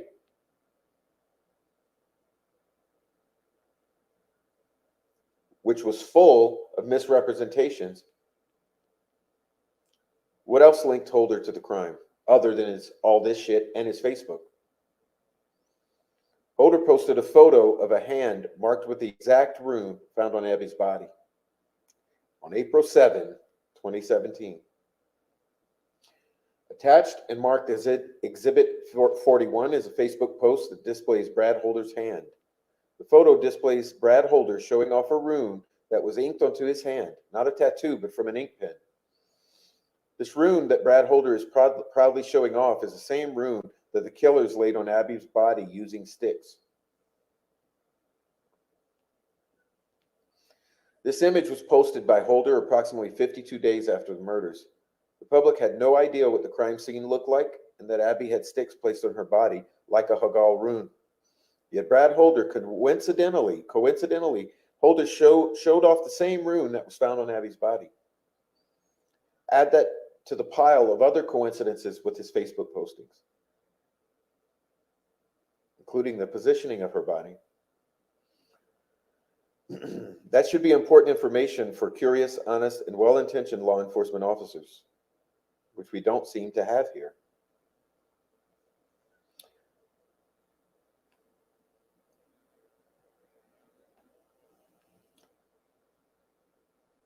Honest Trooper Murphy admitted that the image of the rune was drawn on Holder's hand was similar in appearance to the rune found on Abby's body.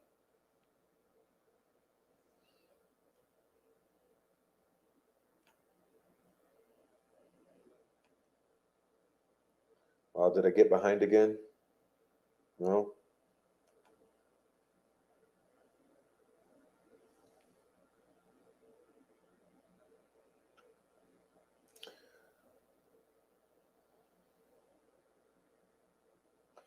Find attached a side-by-side image of the rune that Brad Holder drew in his hand next to Abby's crime scene photograph, marked as Exhibit 42 and filed as confidential. Trooper Holman, on the other hand, refused to admit that the two images on Exhibit 42 look similar, saying, I mean, it's a stretch that you could say that's the exact same formation, is what Holman said when comparing the two. By admitting those images, that those images match or look like each other, Holman would then have to be admitting that Holder should have been a suspect, because the rune on Holder's hand matched the rune found on Abby's body when the details of the crime scene were not known to the public. That is why honest cop Murphy admitted the obvious, that the two images looked alike. But Holman refuses to admit the obvious. Holman has hitched his wagon to Richard Allen's guilt and can't consider any other candidate, and certainly cannot concede that Unified Command's investigation has been a shameful embarrassment or a total fucking corrupt setup. Therefore, Holman has to continue the charade of proclaiming that the two images contained in Exhibit 42 don't look similar, whether he actually believes it or not. As you see with many of these guys, what they believe privately and speak about amongst each other privately does not always match up to what they are willing to testify to publicly.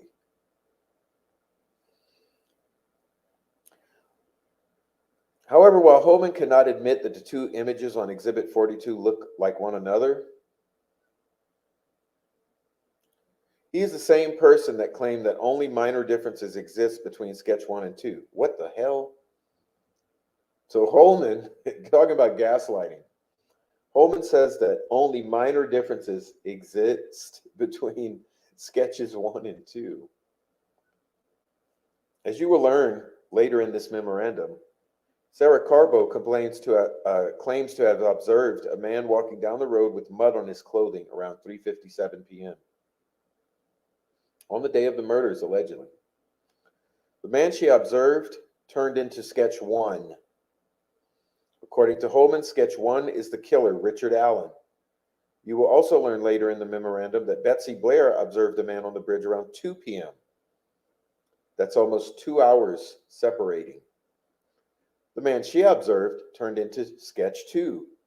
According to Holman, this man is also the killer, Richard Allen. Okay?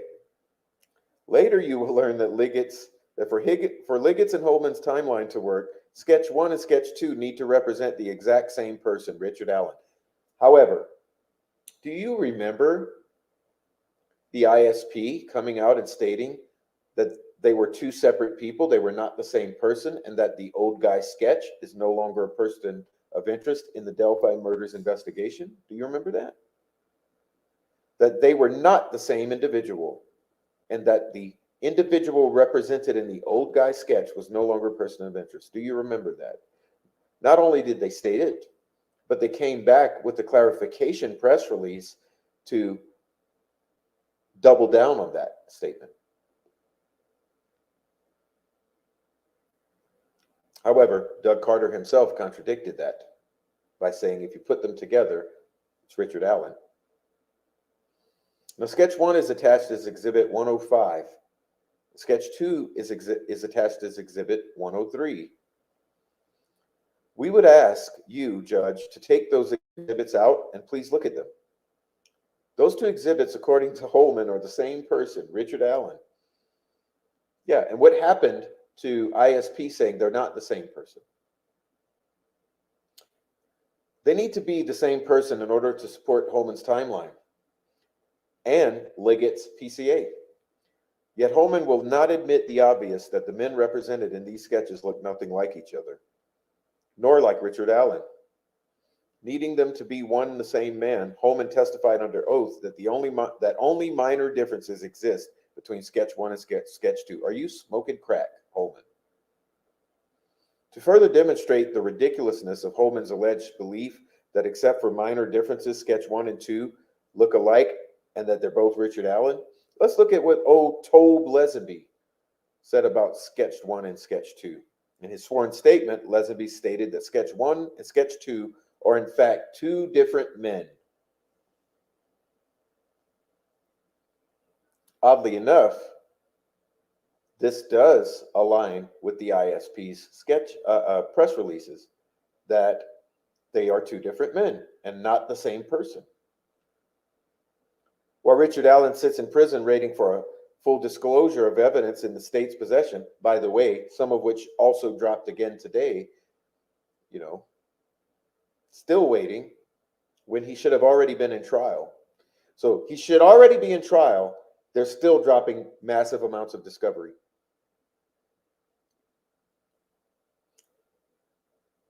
The current sheriff and the former sheriff can't even keep their story straight as to how many men were fucking involved and whether or not sketch 1 or sketch 2 represent the same men or not.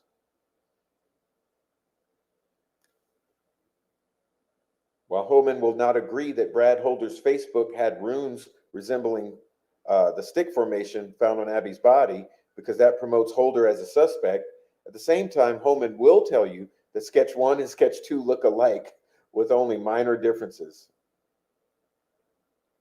Because that promotes Richard Allen as the fucking suspect. How far was Holman willing to stretch this incredible claim? When Holman was asked which resembles each other more, sketch 1 and sketch 2 are the two images found side by side in Exhibit 42 of the rune on Holder's hand and the sticks on Abby's crime scene photo, Holman claimed that the sketch 1 and 2 looked more alike to each other than the two images found in Exhibit 42 happened to look alike, like each other. We asked this court the same fucking question. If you see the same answer as Holman, please look at sketch 1 and 2, audience. Do they look more alike to each other than the tattoo or the ink drawing on Holder's hand to the drawings of the stick arrangement on Abby's body? The fact that Holman refuses under oath to admit the obvious truth should provide insight into whether Holman and his fellow United Command member, Liggett, acted intentionally in concealing information from Diener. What is going on with this unified command?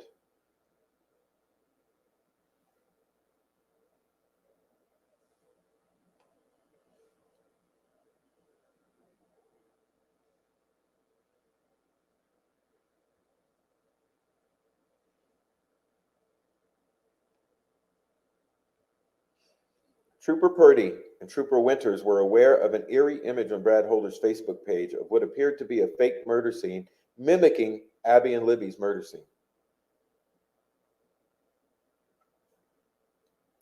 When Trooper Purdy learned from Becky Patty that Holder was an Odinist, at least for a short period of time, he was curious about Holder.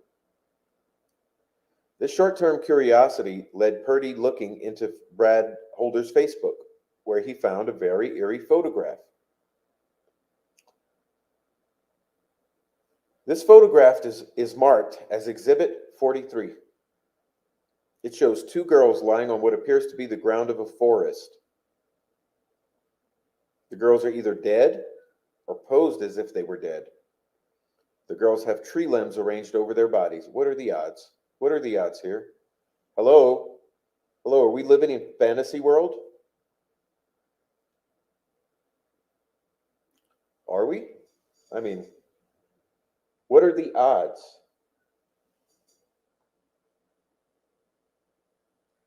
The girl in the forefront of the photograph has her left arm and hand positioned very similarly to that of Libby's left arm and hand, outstretched above her head. What are the odds? The defense has prepared a side-by-side photograph of the mimicked photograph compared with the crime scene photograph of Libby, which is marked as Exhibit 44 and filed as confidential. Although both girls are dressed and the limbs on the girls are not arranged exactly like the limbs and sticks on Abby and Libby, the similarity of that photo found on Brad Holder's Facebook page is pronounced.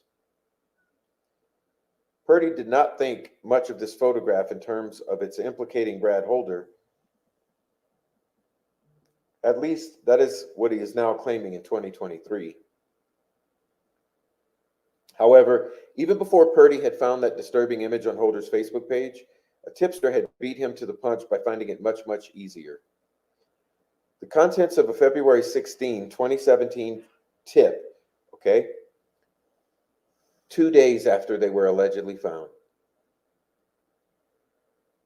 was written up in a report designated as DIN 48.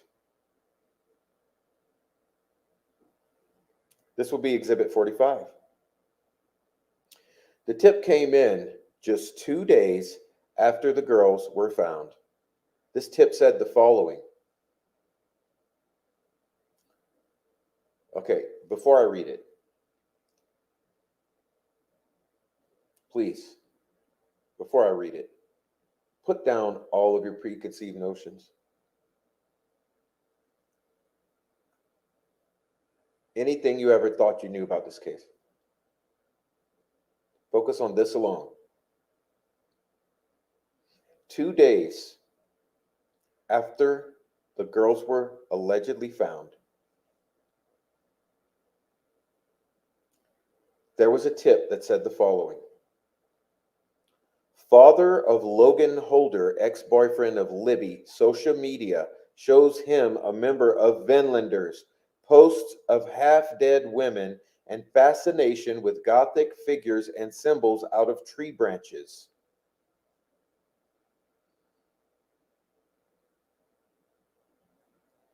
Okay, listen up. No one knew what the crime scene looked like, except those who were there, those who found the girls, and the crime scene techs who came in and law enforcement. No one was supposed to know what those bodies look like. 2 days after they are discovered, a tip comes in, tip number 48. It says, father of Logan Holder, Brad Holder. Logan Holder being the ex-boyfriend or the boyfriend, technically, of Abby, but the ex-boyfriend of Libby, according to this tip. His social media shows him a member of the Vinlanders. Vinlanders were brought up second day. Post of half-dead women and fascination with Gothic figures and symbols cut out of tree branches. We're talking about Facebook posts and Vinlanders and Brad Holder and symbols out of tree branches of runes, which Brad Holder's Facebook was full of. This comes in 2 days after they are discovered.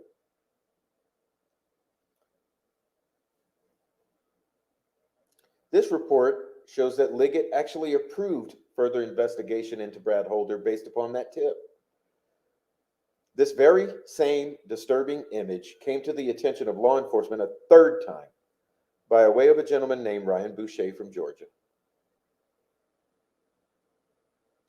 This tip was received through Trooper Joseph Winters on April 12, 2017, and converted into a report. An unredacted copy of this report is attached and marked as Exhibit 46 and, of course, marked as confidential. The defense will hereinafter refer to this report as the Winters Report. Ryan Boucher has also signed an affidavit detailing his failed attempts to gain the interest of Carroll County law enforcement. Oh, really? Concerning the information that he discovered on Holder's social media. That affidavit is attached and marked as Exhibit 47. Boucher's affidavit also deals in other aspects of the case discussed in this memorandum. As the affidavit details, Boucher talked directly to Sheriff Tobe Lesenby about his findings. This conversation would have occurred sometime before Boucher's April 12, 2017 conversation with Trooper Winters. We have not viewed any report in which Lesenby memorializes this conversation with Boucher, although it theoretically might be found in the state of Indiana's most recent evidence dump or in today's evidence dump. Lesenby told Boucher that Holder was not a suspect, made him go away, and quickly dispensed of the phone call as detailed in Boucher's affidavit. Despite Lesenby's comments essentially telling Boucher to F off, that Holder had been eliminated as a suspect, Boucher was undeterred. He felt something was off and called the state police post. As detailed in the Winters report, once Boucher provided his ID, Boucher then provided Winters pictures from Holder's social media account depicting tree limbs on the ground, displaying runes, consistent with the Odin belief system. Winters report, page 2. Then Winters wrote in the report that the provided media pictures show unknown young girls believed to be dressed with deceased with sticks placed over their bodies. Think about this. No one knows about this crime scene, allegedly. Yet he is centering in on this, and he's saying the provided media pictures show unknown young girls believed to be deceased with sticks placed over their bodies. The sticks across the female on Holder's media were believed to be symbols or runes.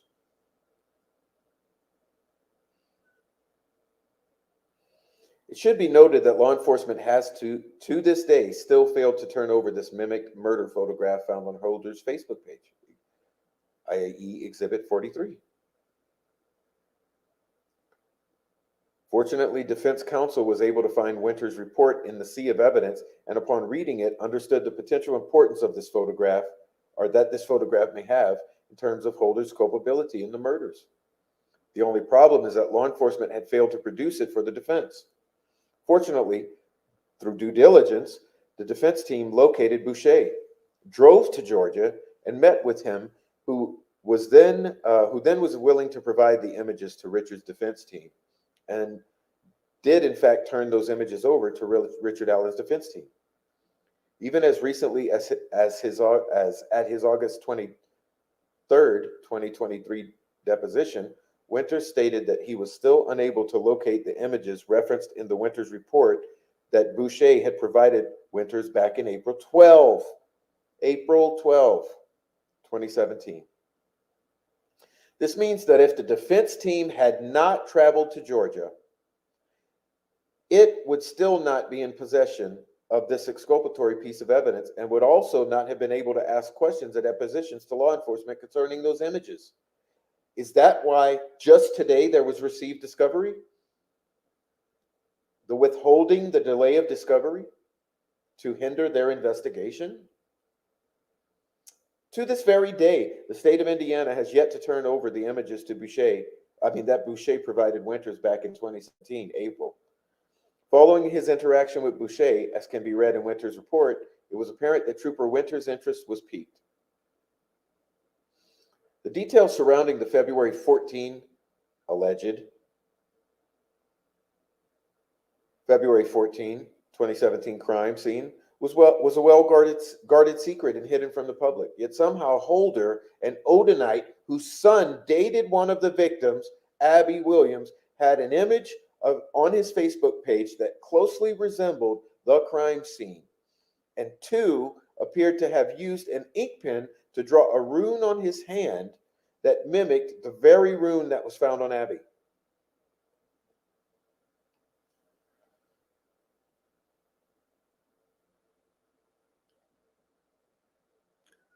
Both images are described in Winters' report.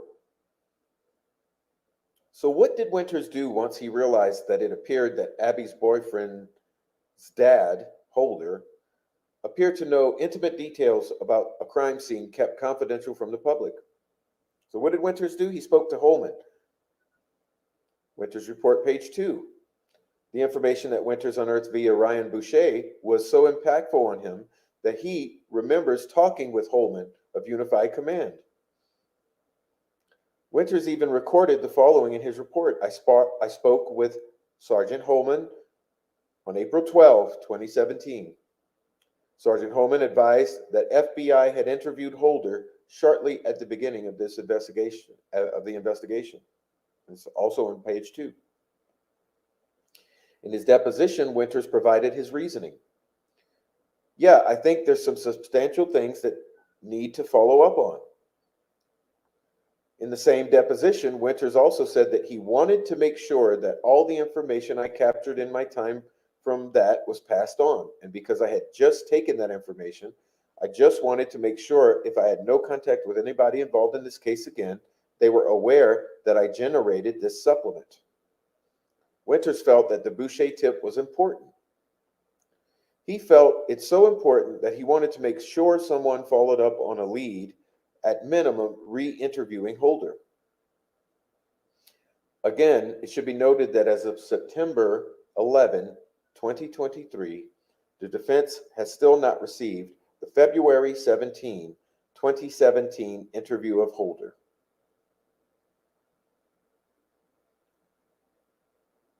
The defense has still not received the February 17, 2017 interview of Holder, unless it received it today. Even the state of Indiana's most recent discovery jump prior to today did not contain Holder's February 17 interview. However, on September 8, 2023, Rick's defense team learned something very interesting. On about September 4th, 2023, Holman finally followed up on Winters' request by finally re-interviewing Holder. It only took 5+ years.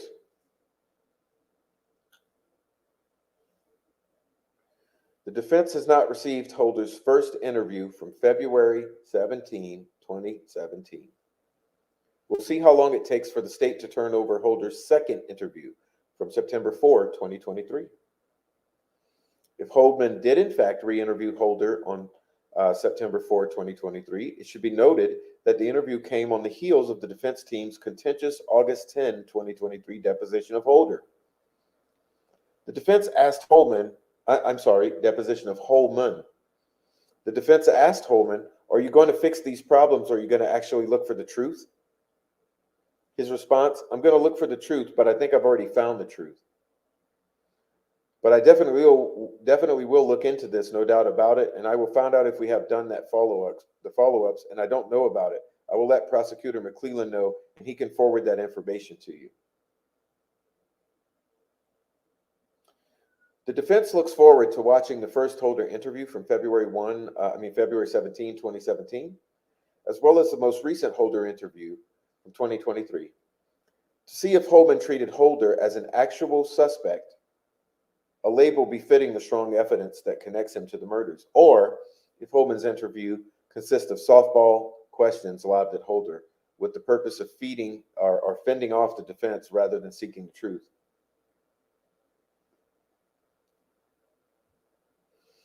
Brad Holder created a creepy painting of a man believed to be Odin, hanging upside down from a tree with his legs posed similarly to Abby's at the crime scene, a hanging man. This painting also contains 2 hidden Easter eggs, including a red F rune at the base of the tree, just like the F rune painted on the tree at the crime scene, and it's red, the color of blood. Previously, the defense marked as Exhibits 32 and 33. These are creepy images of the painting that Brad Holder created in February of 2018, 1 year after the murders. The image of a man hanging by his foot, hanging by his feet. Brad Holder provided at least 2 Easter eggs in the painting for anyone following him on Facebook. First, the first Easter egg is another example showcasing Holder's knowledge of the hush-hush crime scene, guarded from the general public. You will notice that at the base of the tree is a rune painted blood red. The rune looks like the letter F, just like the letter F rune at the crime scene, painted onto the tree using Libby's blood. The other Easter egg is the date that Brad Holder placed on the painting in the lower right-hand corner of the painting. You will see that it looks like 217 and then some gibberish. It looks therefore like a month, February, and a year, 2017. Abby and Libby were slain in February of 2017. Upon closer inspection, it appears that the date in the corner may be 2/17/18. If so, this painting was drawn 1 year to the day that Brad Holder was interviewed by police and then easily dropped as a suspect.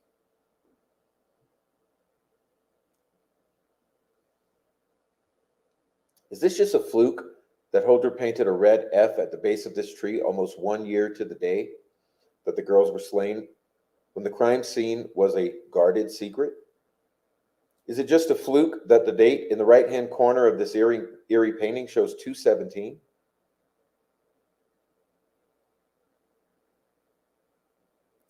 Unified Command would probably say yes, just a coincidence, because, Liggett and Holman appear to lie.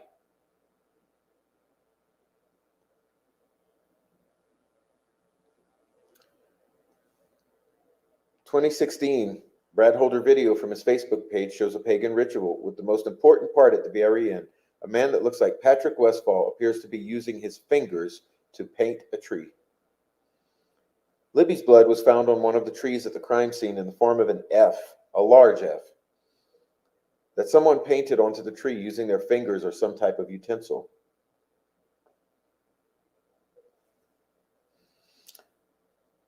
On December 12, 2018, Liggett received an email from law enforcement officer Greg Ferenczi, FBI, deceased, rest in peace. It's a very informative email concerning Holder's supposed alibi. So listen to this, because we have a deceased man assassinated in front of the FBI office.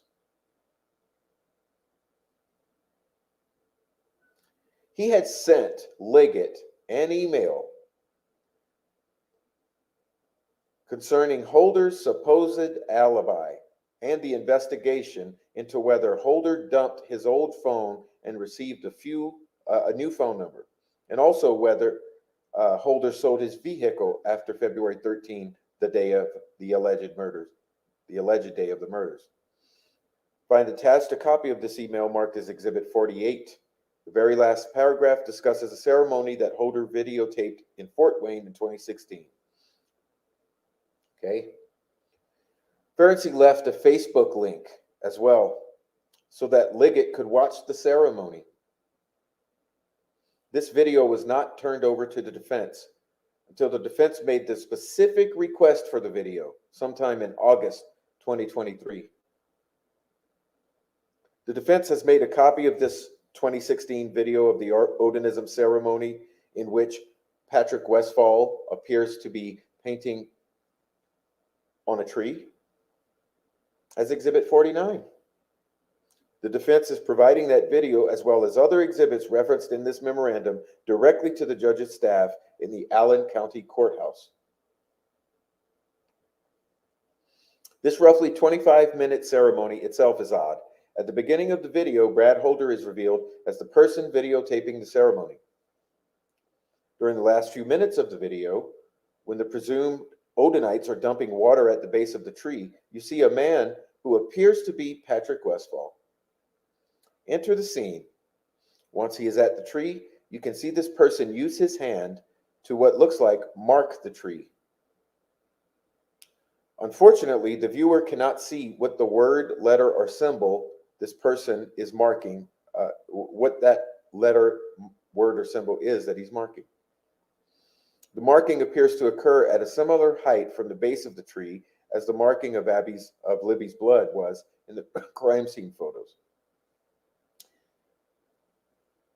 Assassinated FBI agent Greg Ferenczi sent this video link directly to Liggett. This video seems to show Westfall marking the tree in a similar manner in which the F tree was marked with Libby's blood at the crime scene.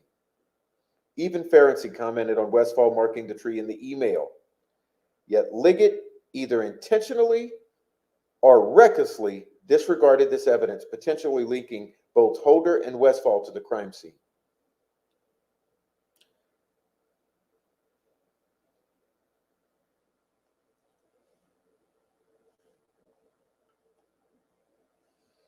Now, what did Liggett think of Ferenczi's tip about Holder and Westfall?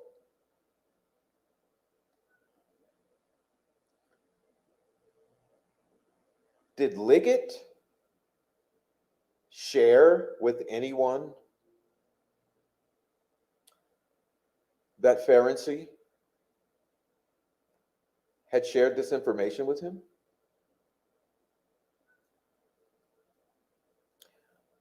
Would that be the reason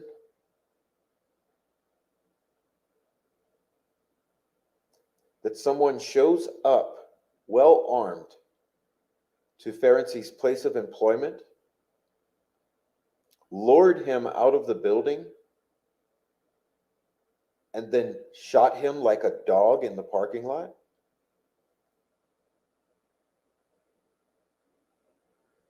Why has Liggett, Lesenby, Holman misrepresented so much of this?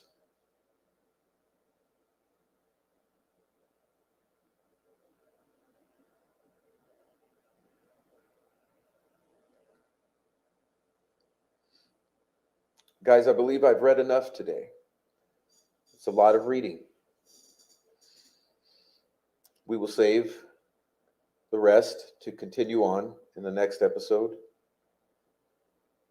I think we are left with enough concerning things to discuss for the time being.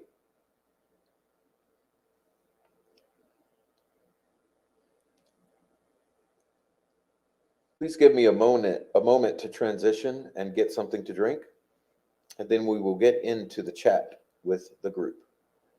So please have patience with me. Enjoy each other in the chat. If you're just watching, please come on into the chat and join the discussion, because now is when it gets exciting. So we will be joining in the chat in about 2 minutes. One moment, please.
Okay, now let's go on and get on into this chat.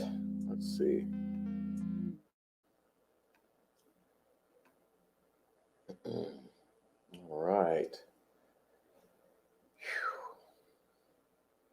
All right, so here we go. Can everyone hear me? Let me know if you hear me, please.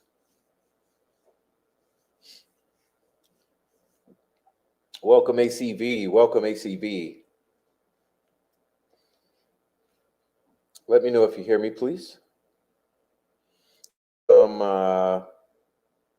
Digital. Welcome, Digital. Welcome, Diamond Eyes. Okay, welcome, Frenchie6290. Everyone I haven't said hello to, welcome on in.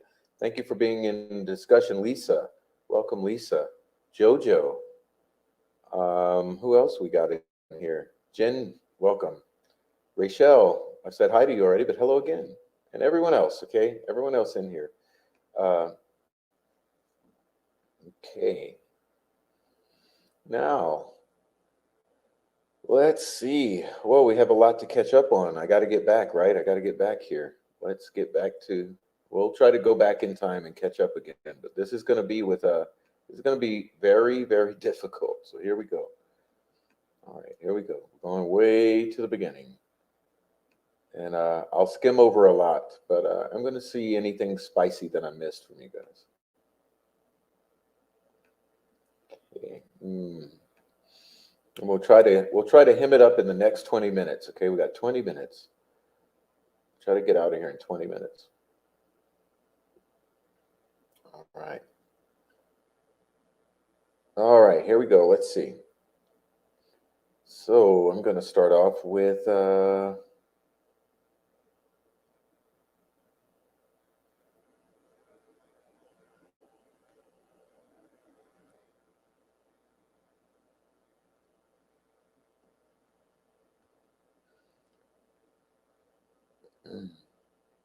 oh, welcome in, Louise. I see you.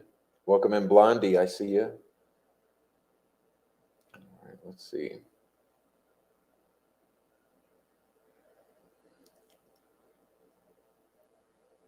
All right.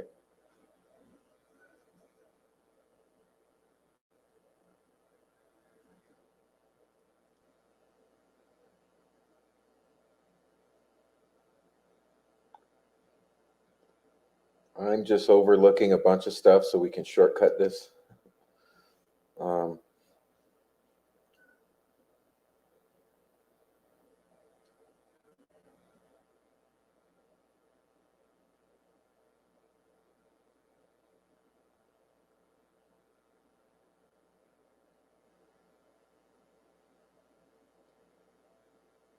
I'll start with Louise. The Franks seems to be the most truthful with details. I think so. I think so. The clothes came out of somebody's trunk and were not Abby or not Libby's. That's what I believe, or Abby's. And I think they didn't come off of the dead girl. They came out of a trunk, is what my opinion, my hypothesis, speculation is. So does that mean Abby was lured? I don't believe there has to be luring involved. Please forgive me, but Libby looked clearly unalived in the water. I feel different about Abby. I disagree with that. The slow death and her being dressed after seems like she was targeted. It's very odd, isn't it? So she dies a slow, slow death. She's cleaned, and then she's dressed in fresh, clean clothing. She's also laid in a somewhat of a more not only is she clothed, which is more respectful, but she's also laid in a more respectful. Uh, it's very strange, and there's a V on top of her. Were either one of them the targets? Were they targeted at all? Were they perhaps, all assumptions have to drop. You cannot assume targeting of one or both, luring of one or both. We have no information about that. We can't assume that. Okay.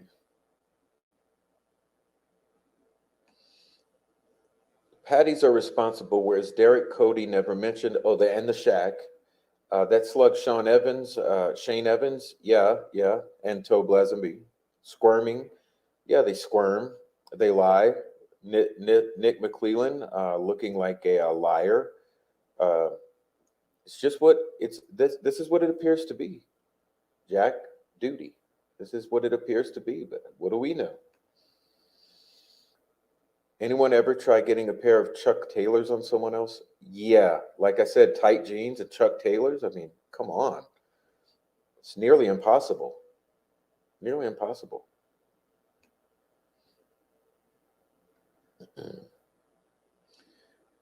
More involved. And law enforcement has insinuated multiple suspects from the beginning, so has Slick Nick.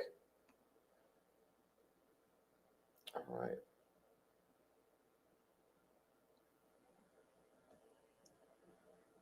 They said the DNA was almost 100% match and was blood, and they said Richard Allen only matched 4 strands. Yeah, I don't believe any of it. I haven't seen any of it.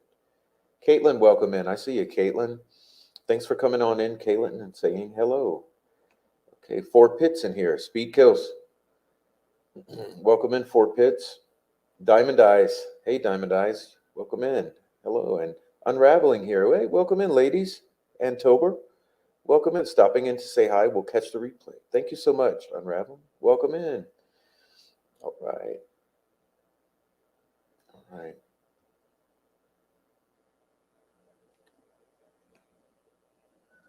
Why did Mike say the girls wouldn't leave each other's side? Welcome in, Blessings Galore. I see you too. Hello. Welcome in, Blessings. Some people claim the wildest stuff. Richard Allen hauling camera and tripod equipment on his back. Well, all kind of shit. Yeah, I don't believe with any of that. I don't believe Richard Allen hauled anything except a gun. Say, you know my theory. In case you don't, my theory: Richard was there with a gun to provide perimeter security for the dope dealers. It's my theory, and I'm sticking to it until it's proven wrong. Blondie in the canoe. Where's the canoe? Were the girls moved in the canoe?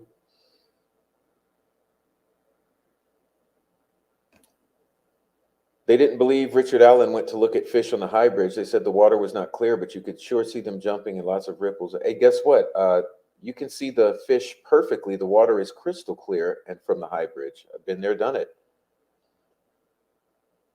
All right.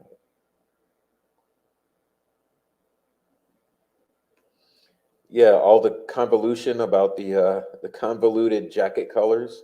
We're trying over here to make that tan jacket match bridge, guys. So you have to make it match color. You have to add the word bloody to the word muddy. Hmm? I think those girls were missing long before they were reported, which leads back to the family. I agree. The timeline is wide open. We don't know if we go back to the 12th or to the 11th. We know the timeline. Last proof of life, aside from the sister and the family, we don't know when last proof of life is. Multiple days back. It's a wide window. A couple exaggerated phrases won't hurt anyone, says Liggett. Exactly. Yes, he did say he did a grid search for days. Was that to find anything? Did someone drop something? Were they looking for that bullet? Did someone or multiple individuals return to the crime scene to look for something they had dropped or lost or thought they left there? They all know the creek in that area. Exactly. No doubt they could walk the edges from High Bridge to Wilson Bridge. Yes, it's only 28-minute walk. It's a 28-minute walk along the creek. And remember, it is my opinion that there was a geocache out there by Wilson Bridge in the woods, and they wanted to go there. So my opinion, they were trying to make it to that geocache in the woods near Wilson Bridge. I'm hoping FBI recovered that tape and said it was destroyed. You mean a marathon? So the guilty wouldn't change their story, explain why they were seen on that tape. Yeah, there have been a lot of people alleged to have been at that marathon. Remember? Remember that?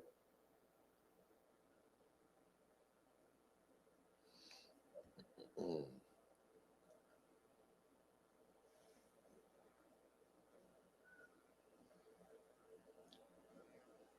Rachelle says, "Oh my God, lost his handcuffs. Spirit box said electrical tape used. Yeah, were they bound?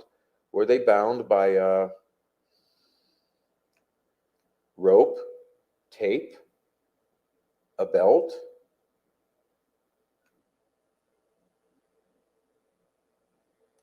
Tobe's handcuffs? Oh yeah, is that why they were metal detecting in a grid pattern? Were they handcuffed?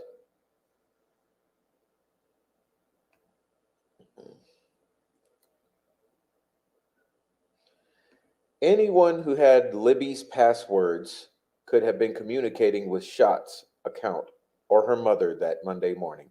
The sharing of passwords in that household is extremely concerning. You cannot assume anything came from the victim.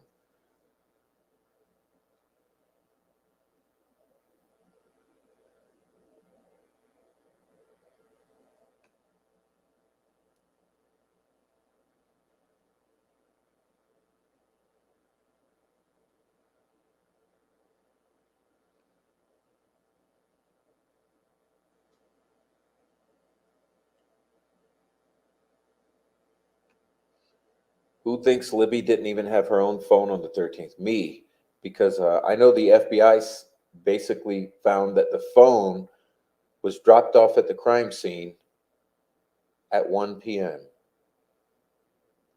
Not at the crime scene. The phone arrived near Ron Logan's property at 1 p.m. That's when the phone arrived at Ron Logan's property or near Ron Logan's was 1 p.m. according to the FBI in early March of 2017.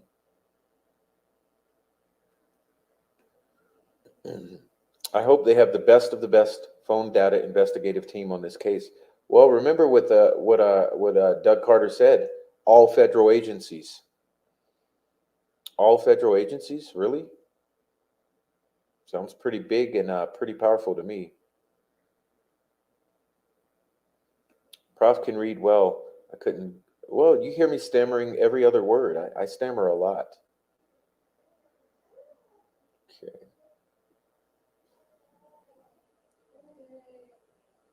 Okay, we're gonna skip.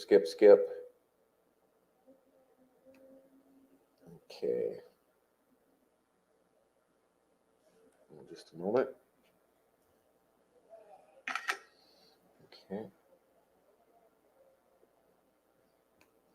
Lisa Marie Presley says the girls were never at the High Bridge. Yeah, I'm starting to believe that. We have no proof they were ever at the High Bridge because that photo is photoshopped, according to more than one lifelong Photoshop expert who we have consulted. Okay. Louise says, I have read the Frank's memorandum multiple times and I find something interesting every time. Me too, Louise. Was Kelsey at City Park before she took the girls? Was Tobe Lesenby at Riley Park? Thank you, Murphy, Greg Ferenczi, and Todd Click. Thank you so much. Rest in peace, Greg Ferenczi. We will keep looking. Logan Holder got into the Masons with Brad Holder. Nick McClelland. We're dealing with Master Masons.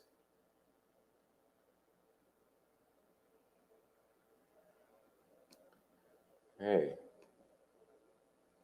let's see.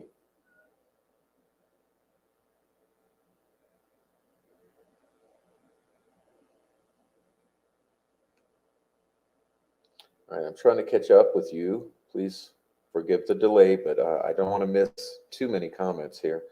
Let's see. Did Logan Holder have a camper trailer next to the Mears barn? I don't know, Susie. Did he?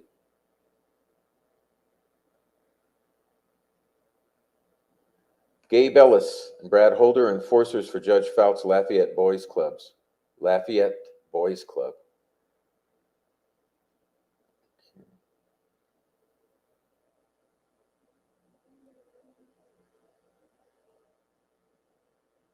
All right. Garrett Kurtz says he doesn't remember where he was and that it's Ellie's job to fucking figure it out. Yeah. Didn't Greeno say that too?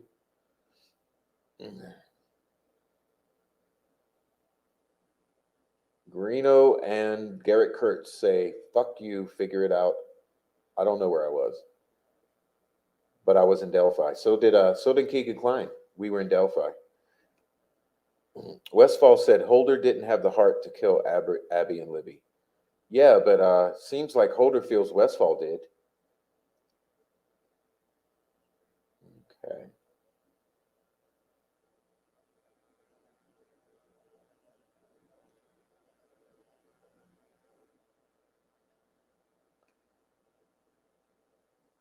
Tina Rodell saw Tyler Joe French, Josh Link, Garrett Kurtz, and one other walking towards a park that day. Wow. Wow. Diamond Eyes. You're doing great. Thank you.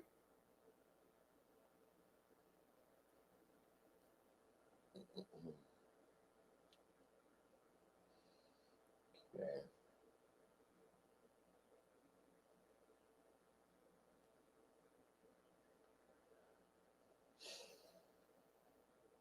All right. Hey, ACV says lots of good detail in the chat tonight.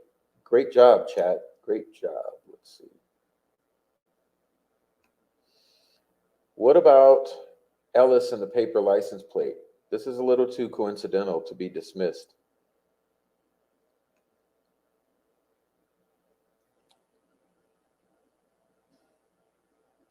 All right. Ryan Boucher in Georgia. Yeah, let's get him on a live. Let's find Ryan and talk to him.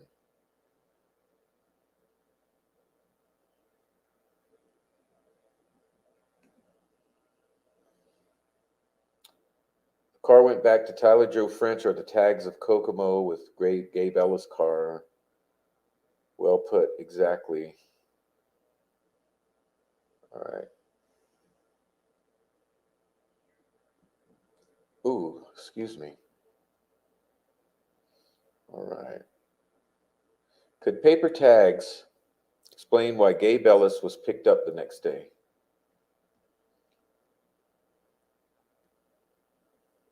They ignored evidence from Boucher. Mm-hmm. Is anyone in touch with him? Let's do it. The rumor is that FBI was investigating domestic terrorists early. Also heard that there was an agent visiting his family. This is what they say. Yeah. Did we have a CI situation here?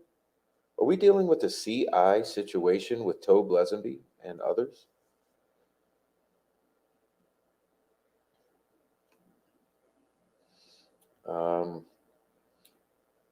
Okay. Now let's see. Domestic nationalist groups were FBI's #1 priority at that time. So no doubt they were watching and likely had people on the inside of these groups.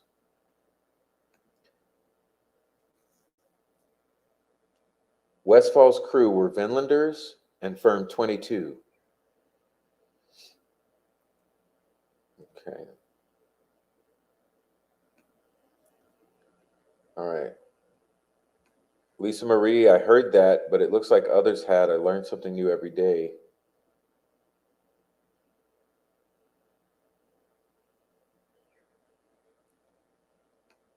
Jojo, exactly what I was wondering. The groups Rafi been mentioning over the past week or so.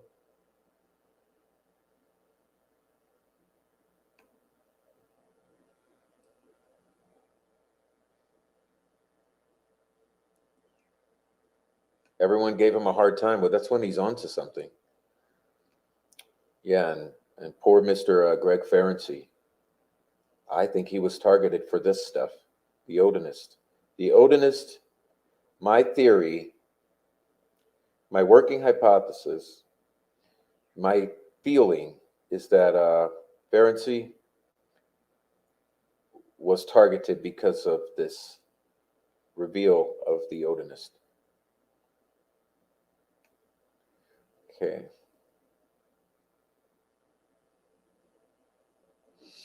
Yes, when we looked into the background, we found one Steve Creasy. We found a Steve Creasy and a female, I forget her name, but it's all documented. We got another Creasy connected to his Facebook. Okay, so through the murderer's Facebook, we found a Steve Creasy and a female named Creasy. I think it was Karen Creasy. But if you go investigate his Facebook connections, you will find a couple Creasys, oddly enough, but not Colton Creasy.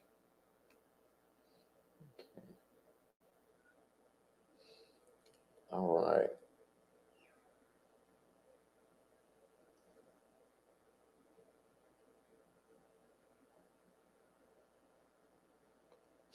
ACV says the discrepancies between statements at different times needs to be analyzed further. Susdar going off on the changes. Susdar. Amazing. Thank you for your reading. Yeah, and my throat's done now. I'm extremely tired. Okay.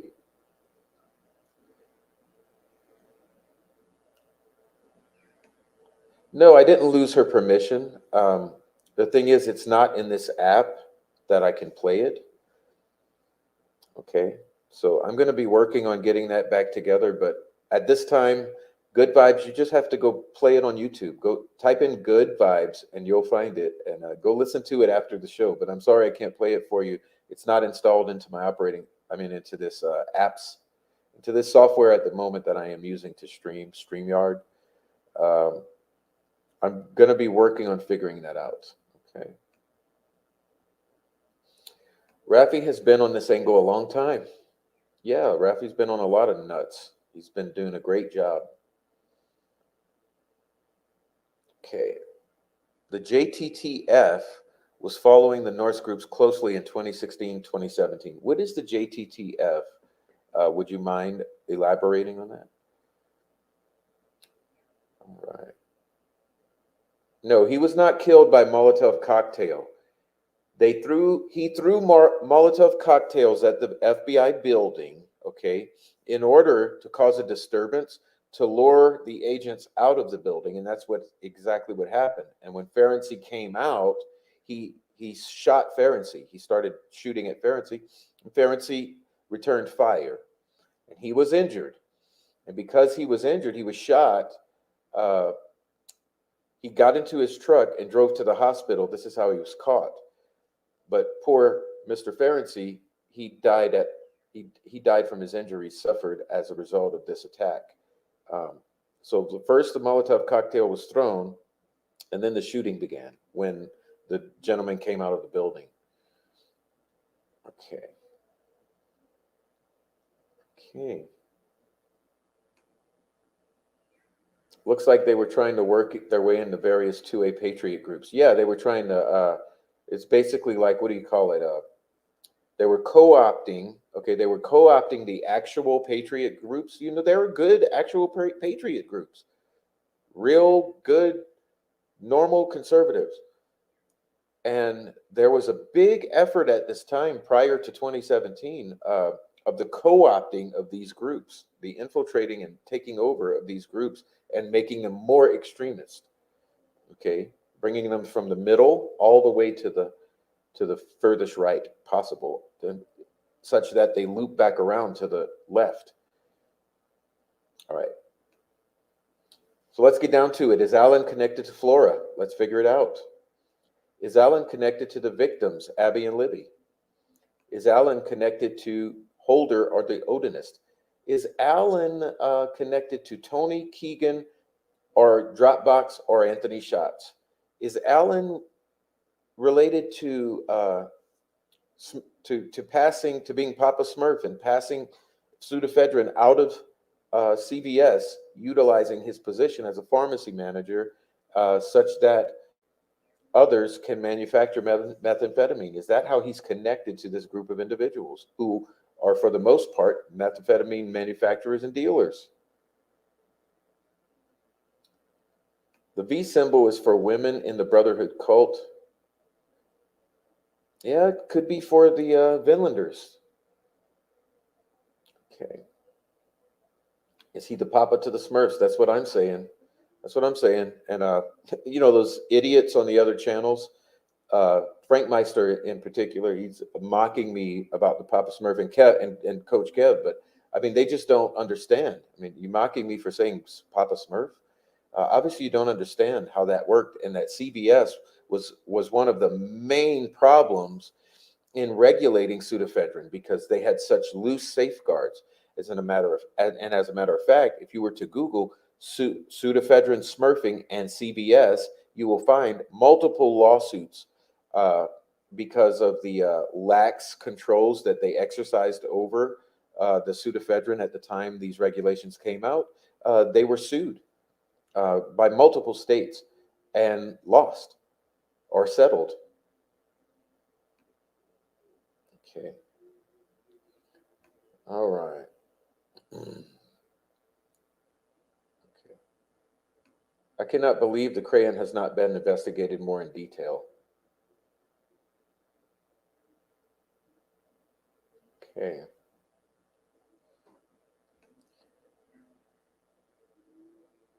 Yeah, I do recall that ACV. What is the connection to the Georgia Bureau of Investigation? Okay, why were they connected to this? Was Greeno also investigated by the GBI? I didn't know that. Oh my boy, I missed 2 hours. Sounds like discussion is about to get good. Oh, it's ending. We're winding it down. I'm trying to tell you guys, let's get out of here. I've just about caught up.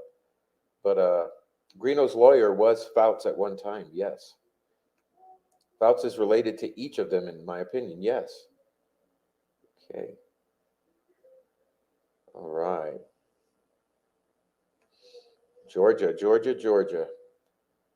Okay. Uh, the crayon is the central node with most connections. I noticed that.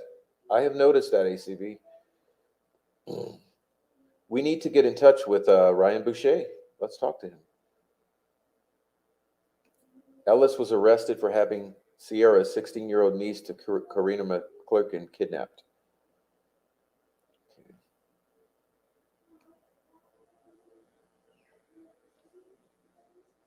Oh, ACV, please send me an email. ACV. ACV, would you find my email address on the About section when you are on your computer and send me an email? All right. Oh, Joint Terrorist Task Force. I thank you for that, Frenchie. You know I'm a little slow on the get up. Thank you, Frenchie. All right. All right. So everyone. Oh, Carol, welcome in, Carol. You were late. Internet was out. I am so sorry to hear that, Carol. But hey, watch the replay. You'll learn a lot about this document. Oh, what an amazing document. I mean, can you believe we're just barely putting a dent into it, and it's the specifics throughout it are very interesting.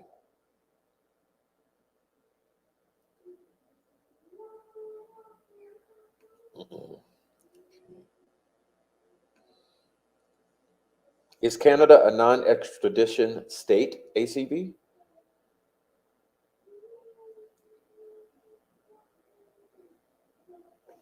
Mm.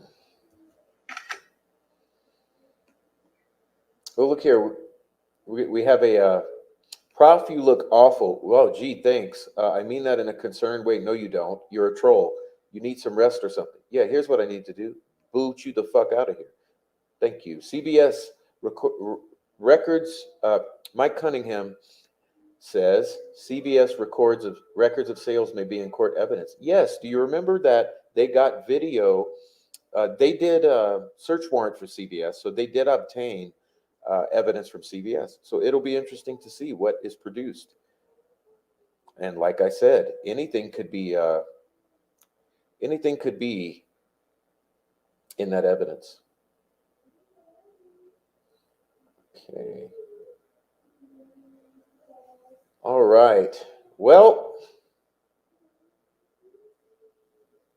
well, we're about done, guys. Let's start to wrap it up. Thank you, Jen. That's so interesting. I'll re-listen to it later. Thank you. Thank you so much.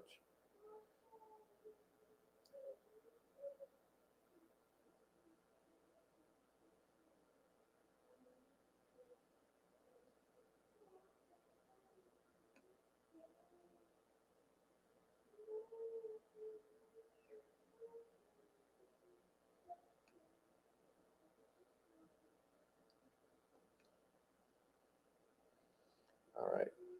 Digital says, took me a minute. Oh, let me tell you something, Digital.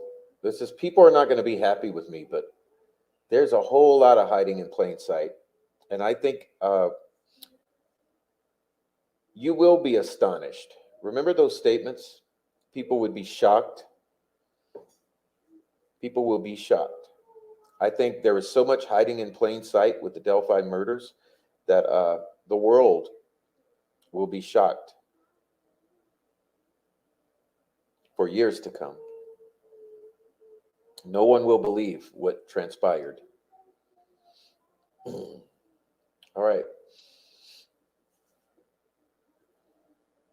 You guys have done an amazing job of sticking with me through a very long read with your ears on for the listening. Uh, thank you so much. Please hit the thumbs up while you're here. Please hit the thumbs up. Okay. Please hit that thumbs up. And and any other way you want to support with our support pathways, please. They're all to be found throughout the channel. There's different ways. Any way that you participate helps out, whether it's financially, with ideas, or just participating in the chat. And please go subscribe to my backup channel. Would someone post it, please? I am really trying to get some more subs over on that backup channel, and I would love to reach 500 subs, and we're at 350. So I'm at 350 subs on the backup channel, and I'd love to get to 500 to solidify that channel. Thank you so much. Also, if you don't mind, or if you would like to be aware, to make you aware, uh, on the community page on that channel, I post all kind of things that are not posted on the community. I never post the same thing on both community pages. So I bounce from one to the other with my community post. Um, so if you're really interested in things that I might be posting in various pieces of receipts and documents and ideas, subscribe to that channel just for the community post alone. Uh, but I appreciate you all subbing to that backup channel because it'll help if we ever go down, and it will help that channel grow. If I get to 500 subs on that channel, I get access to a better level of customer service with YouTube, and little super chats and various things that the 500 sub level gets you. So I'm trying to get from 350 to 500. It shouldn't be hard. It'll just take some time, but thank you guys so much. And if you've just been listening or watching, please enter the chat to say goodnight to us. We love to, I love knowing who it is, who are those mystery viewers, because we always have mystery viewers where I don't see you in the chat, but I see that you're viewing. And I would love to see you in that chat. And I would love for you to interact with your fellow viewers in the chat, the community in the chat. It's all about you. If you're watching the replay, please be aware that you can also participate just in the comments. Just make yourself at home in the comments. This conversation continues 24/7, and it never stops. And we've got an extremely rich and lengthy history of comments in the channel and in the chats, and it's all here for your research purposes if you want to go back in time and find stuff. So this is your channel. It's my channel to sit here and share with you, but it's your channel to be a resource for you. So thank you so much for for posting that, Amy. Thank you so much, Amy. That's a backup channel, and Thank you so much, ACV, for the generous super sticker. Thank you for the sticker again. Uh, you make me smile. Thank you very much for that. And the ideas you dropped tonight, I'm going to make sure I go back and read them again.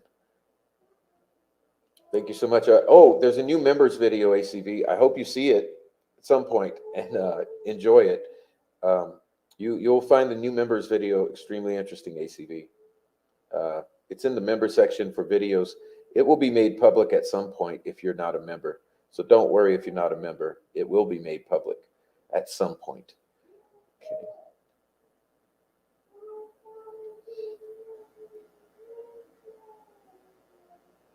Okay.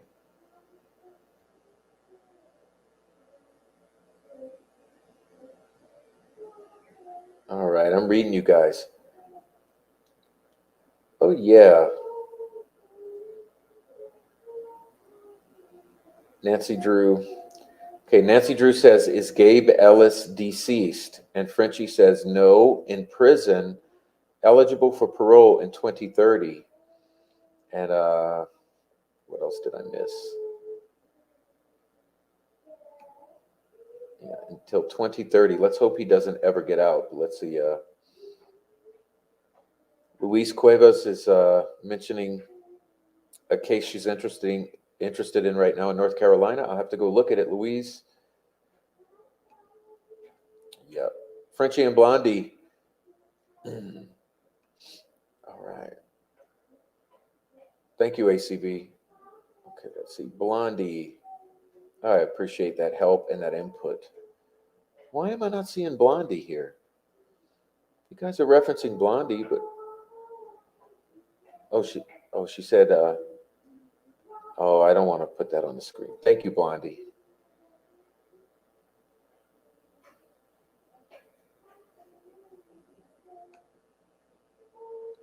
Do you want me to call Bouchard and try to schedule live with you? Yes, or just pass me his email address and phone number. Yeah, I do too, ACV. I need to do some reading and catch up on that, or do some viewing. Awesome. Awesome. All right, guys. Hey, we made it. We made it. We made it through those pages and we made it through some chatting. I really love the chatting. Thank you so much for being in my chat. Those of you who hit the thumbs up and subscribe to the backup, thank you for doing that too. Okay. And I'll be seeing you soon. I want to make it all the way through this document and do a series of discussions on the pertinent points of this document. I think that it's the gift that keeps on giving, and we need to keep digging into it. You go yourself and download yourself a copy of this document if you haven't already. We need to be digging into it. Okay. Separating the wheat from the chaff. That's what we need to do. Okay. To find all the people we reference, use Indiana inmate locator. Just Google it. Awesome, Frenchie. Thank you, Blondie. Thank you, Frenchie. Thank you, Diamond Eyes, Lisa Marie, Luis Cuevas, ACV, Blondie 22, Digital, Amy, Jen. Who else we got in here? Mike Cunningham. Mike only left one comment, but it was a stellar comment. Mike Cunningham, Carol. Thank you, Carol. Everyone else, Lisa, it was in here. Who else we had in here? Jojo was in here. Carrie was in here. Noe was in here earlier. Let me find Noe. Oh, there he is. Good old Noe was in here. Rachel was in here. Rochelle, thank you, Rochelle, so much for being in here earlier. All my people. Anyone I missed, I apologize for missing. Just say hello here. Say hello as we leave. And I'll turn this chat off. Kenneth was here much earlier. He says he's on chemo. Let's all pray for Kenneth, okay? Any of you here that missed the early part of the show, let's pray for Kenneth so that he bears through his chemo very well, okay? He makes it through his chemo. Also pray for my friend Laura, please, that she's going through some post-health surgery health problems. So pray for my friends Kenneth and Laura, please. They need to be held up in your prayers right now, as well as for the prof. Please pray for me as well. I appreciate you so much. Okay. And anyone else I missed who was in here earlier, thank you so much for being here. I know Precascent was here. She made a bunch of comments early on. Appreciate you all. Okay, yes, pray for Kenneth. Thank you so much. Uh, I'm out of here, and I'll leave the chat on while I get us all out of here. But good night, everyone. Um, love you much. Hug your kids. Hug your wife. Love your families. Okay, we are out.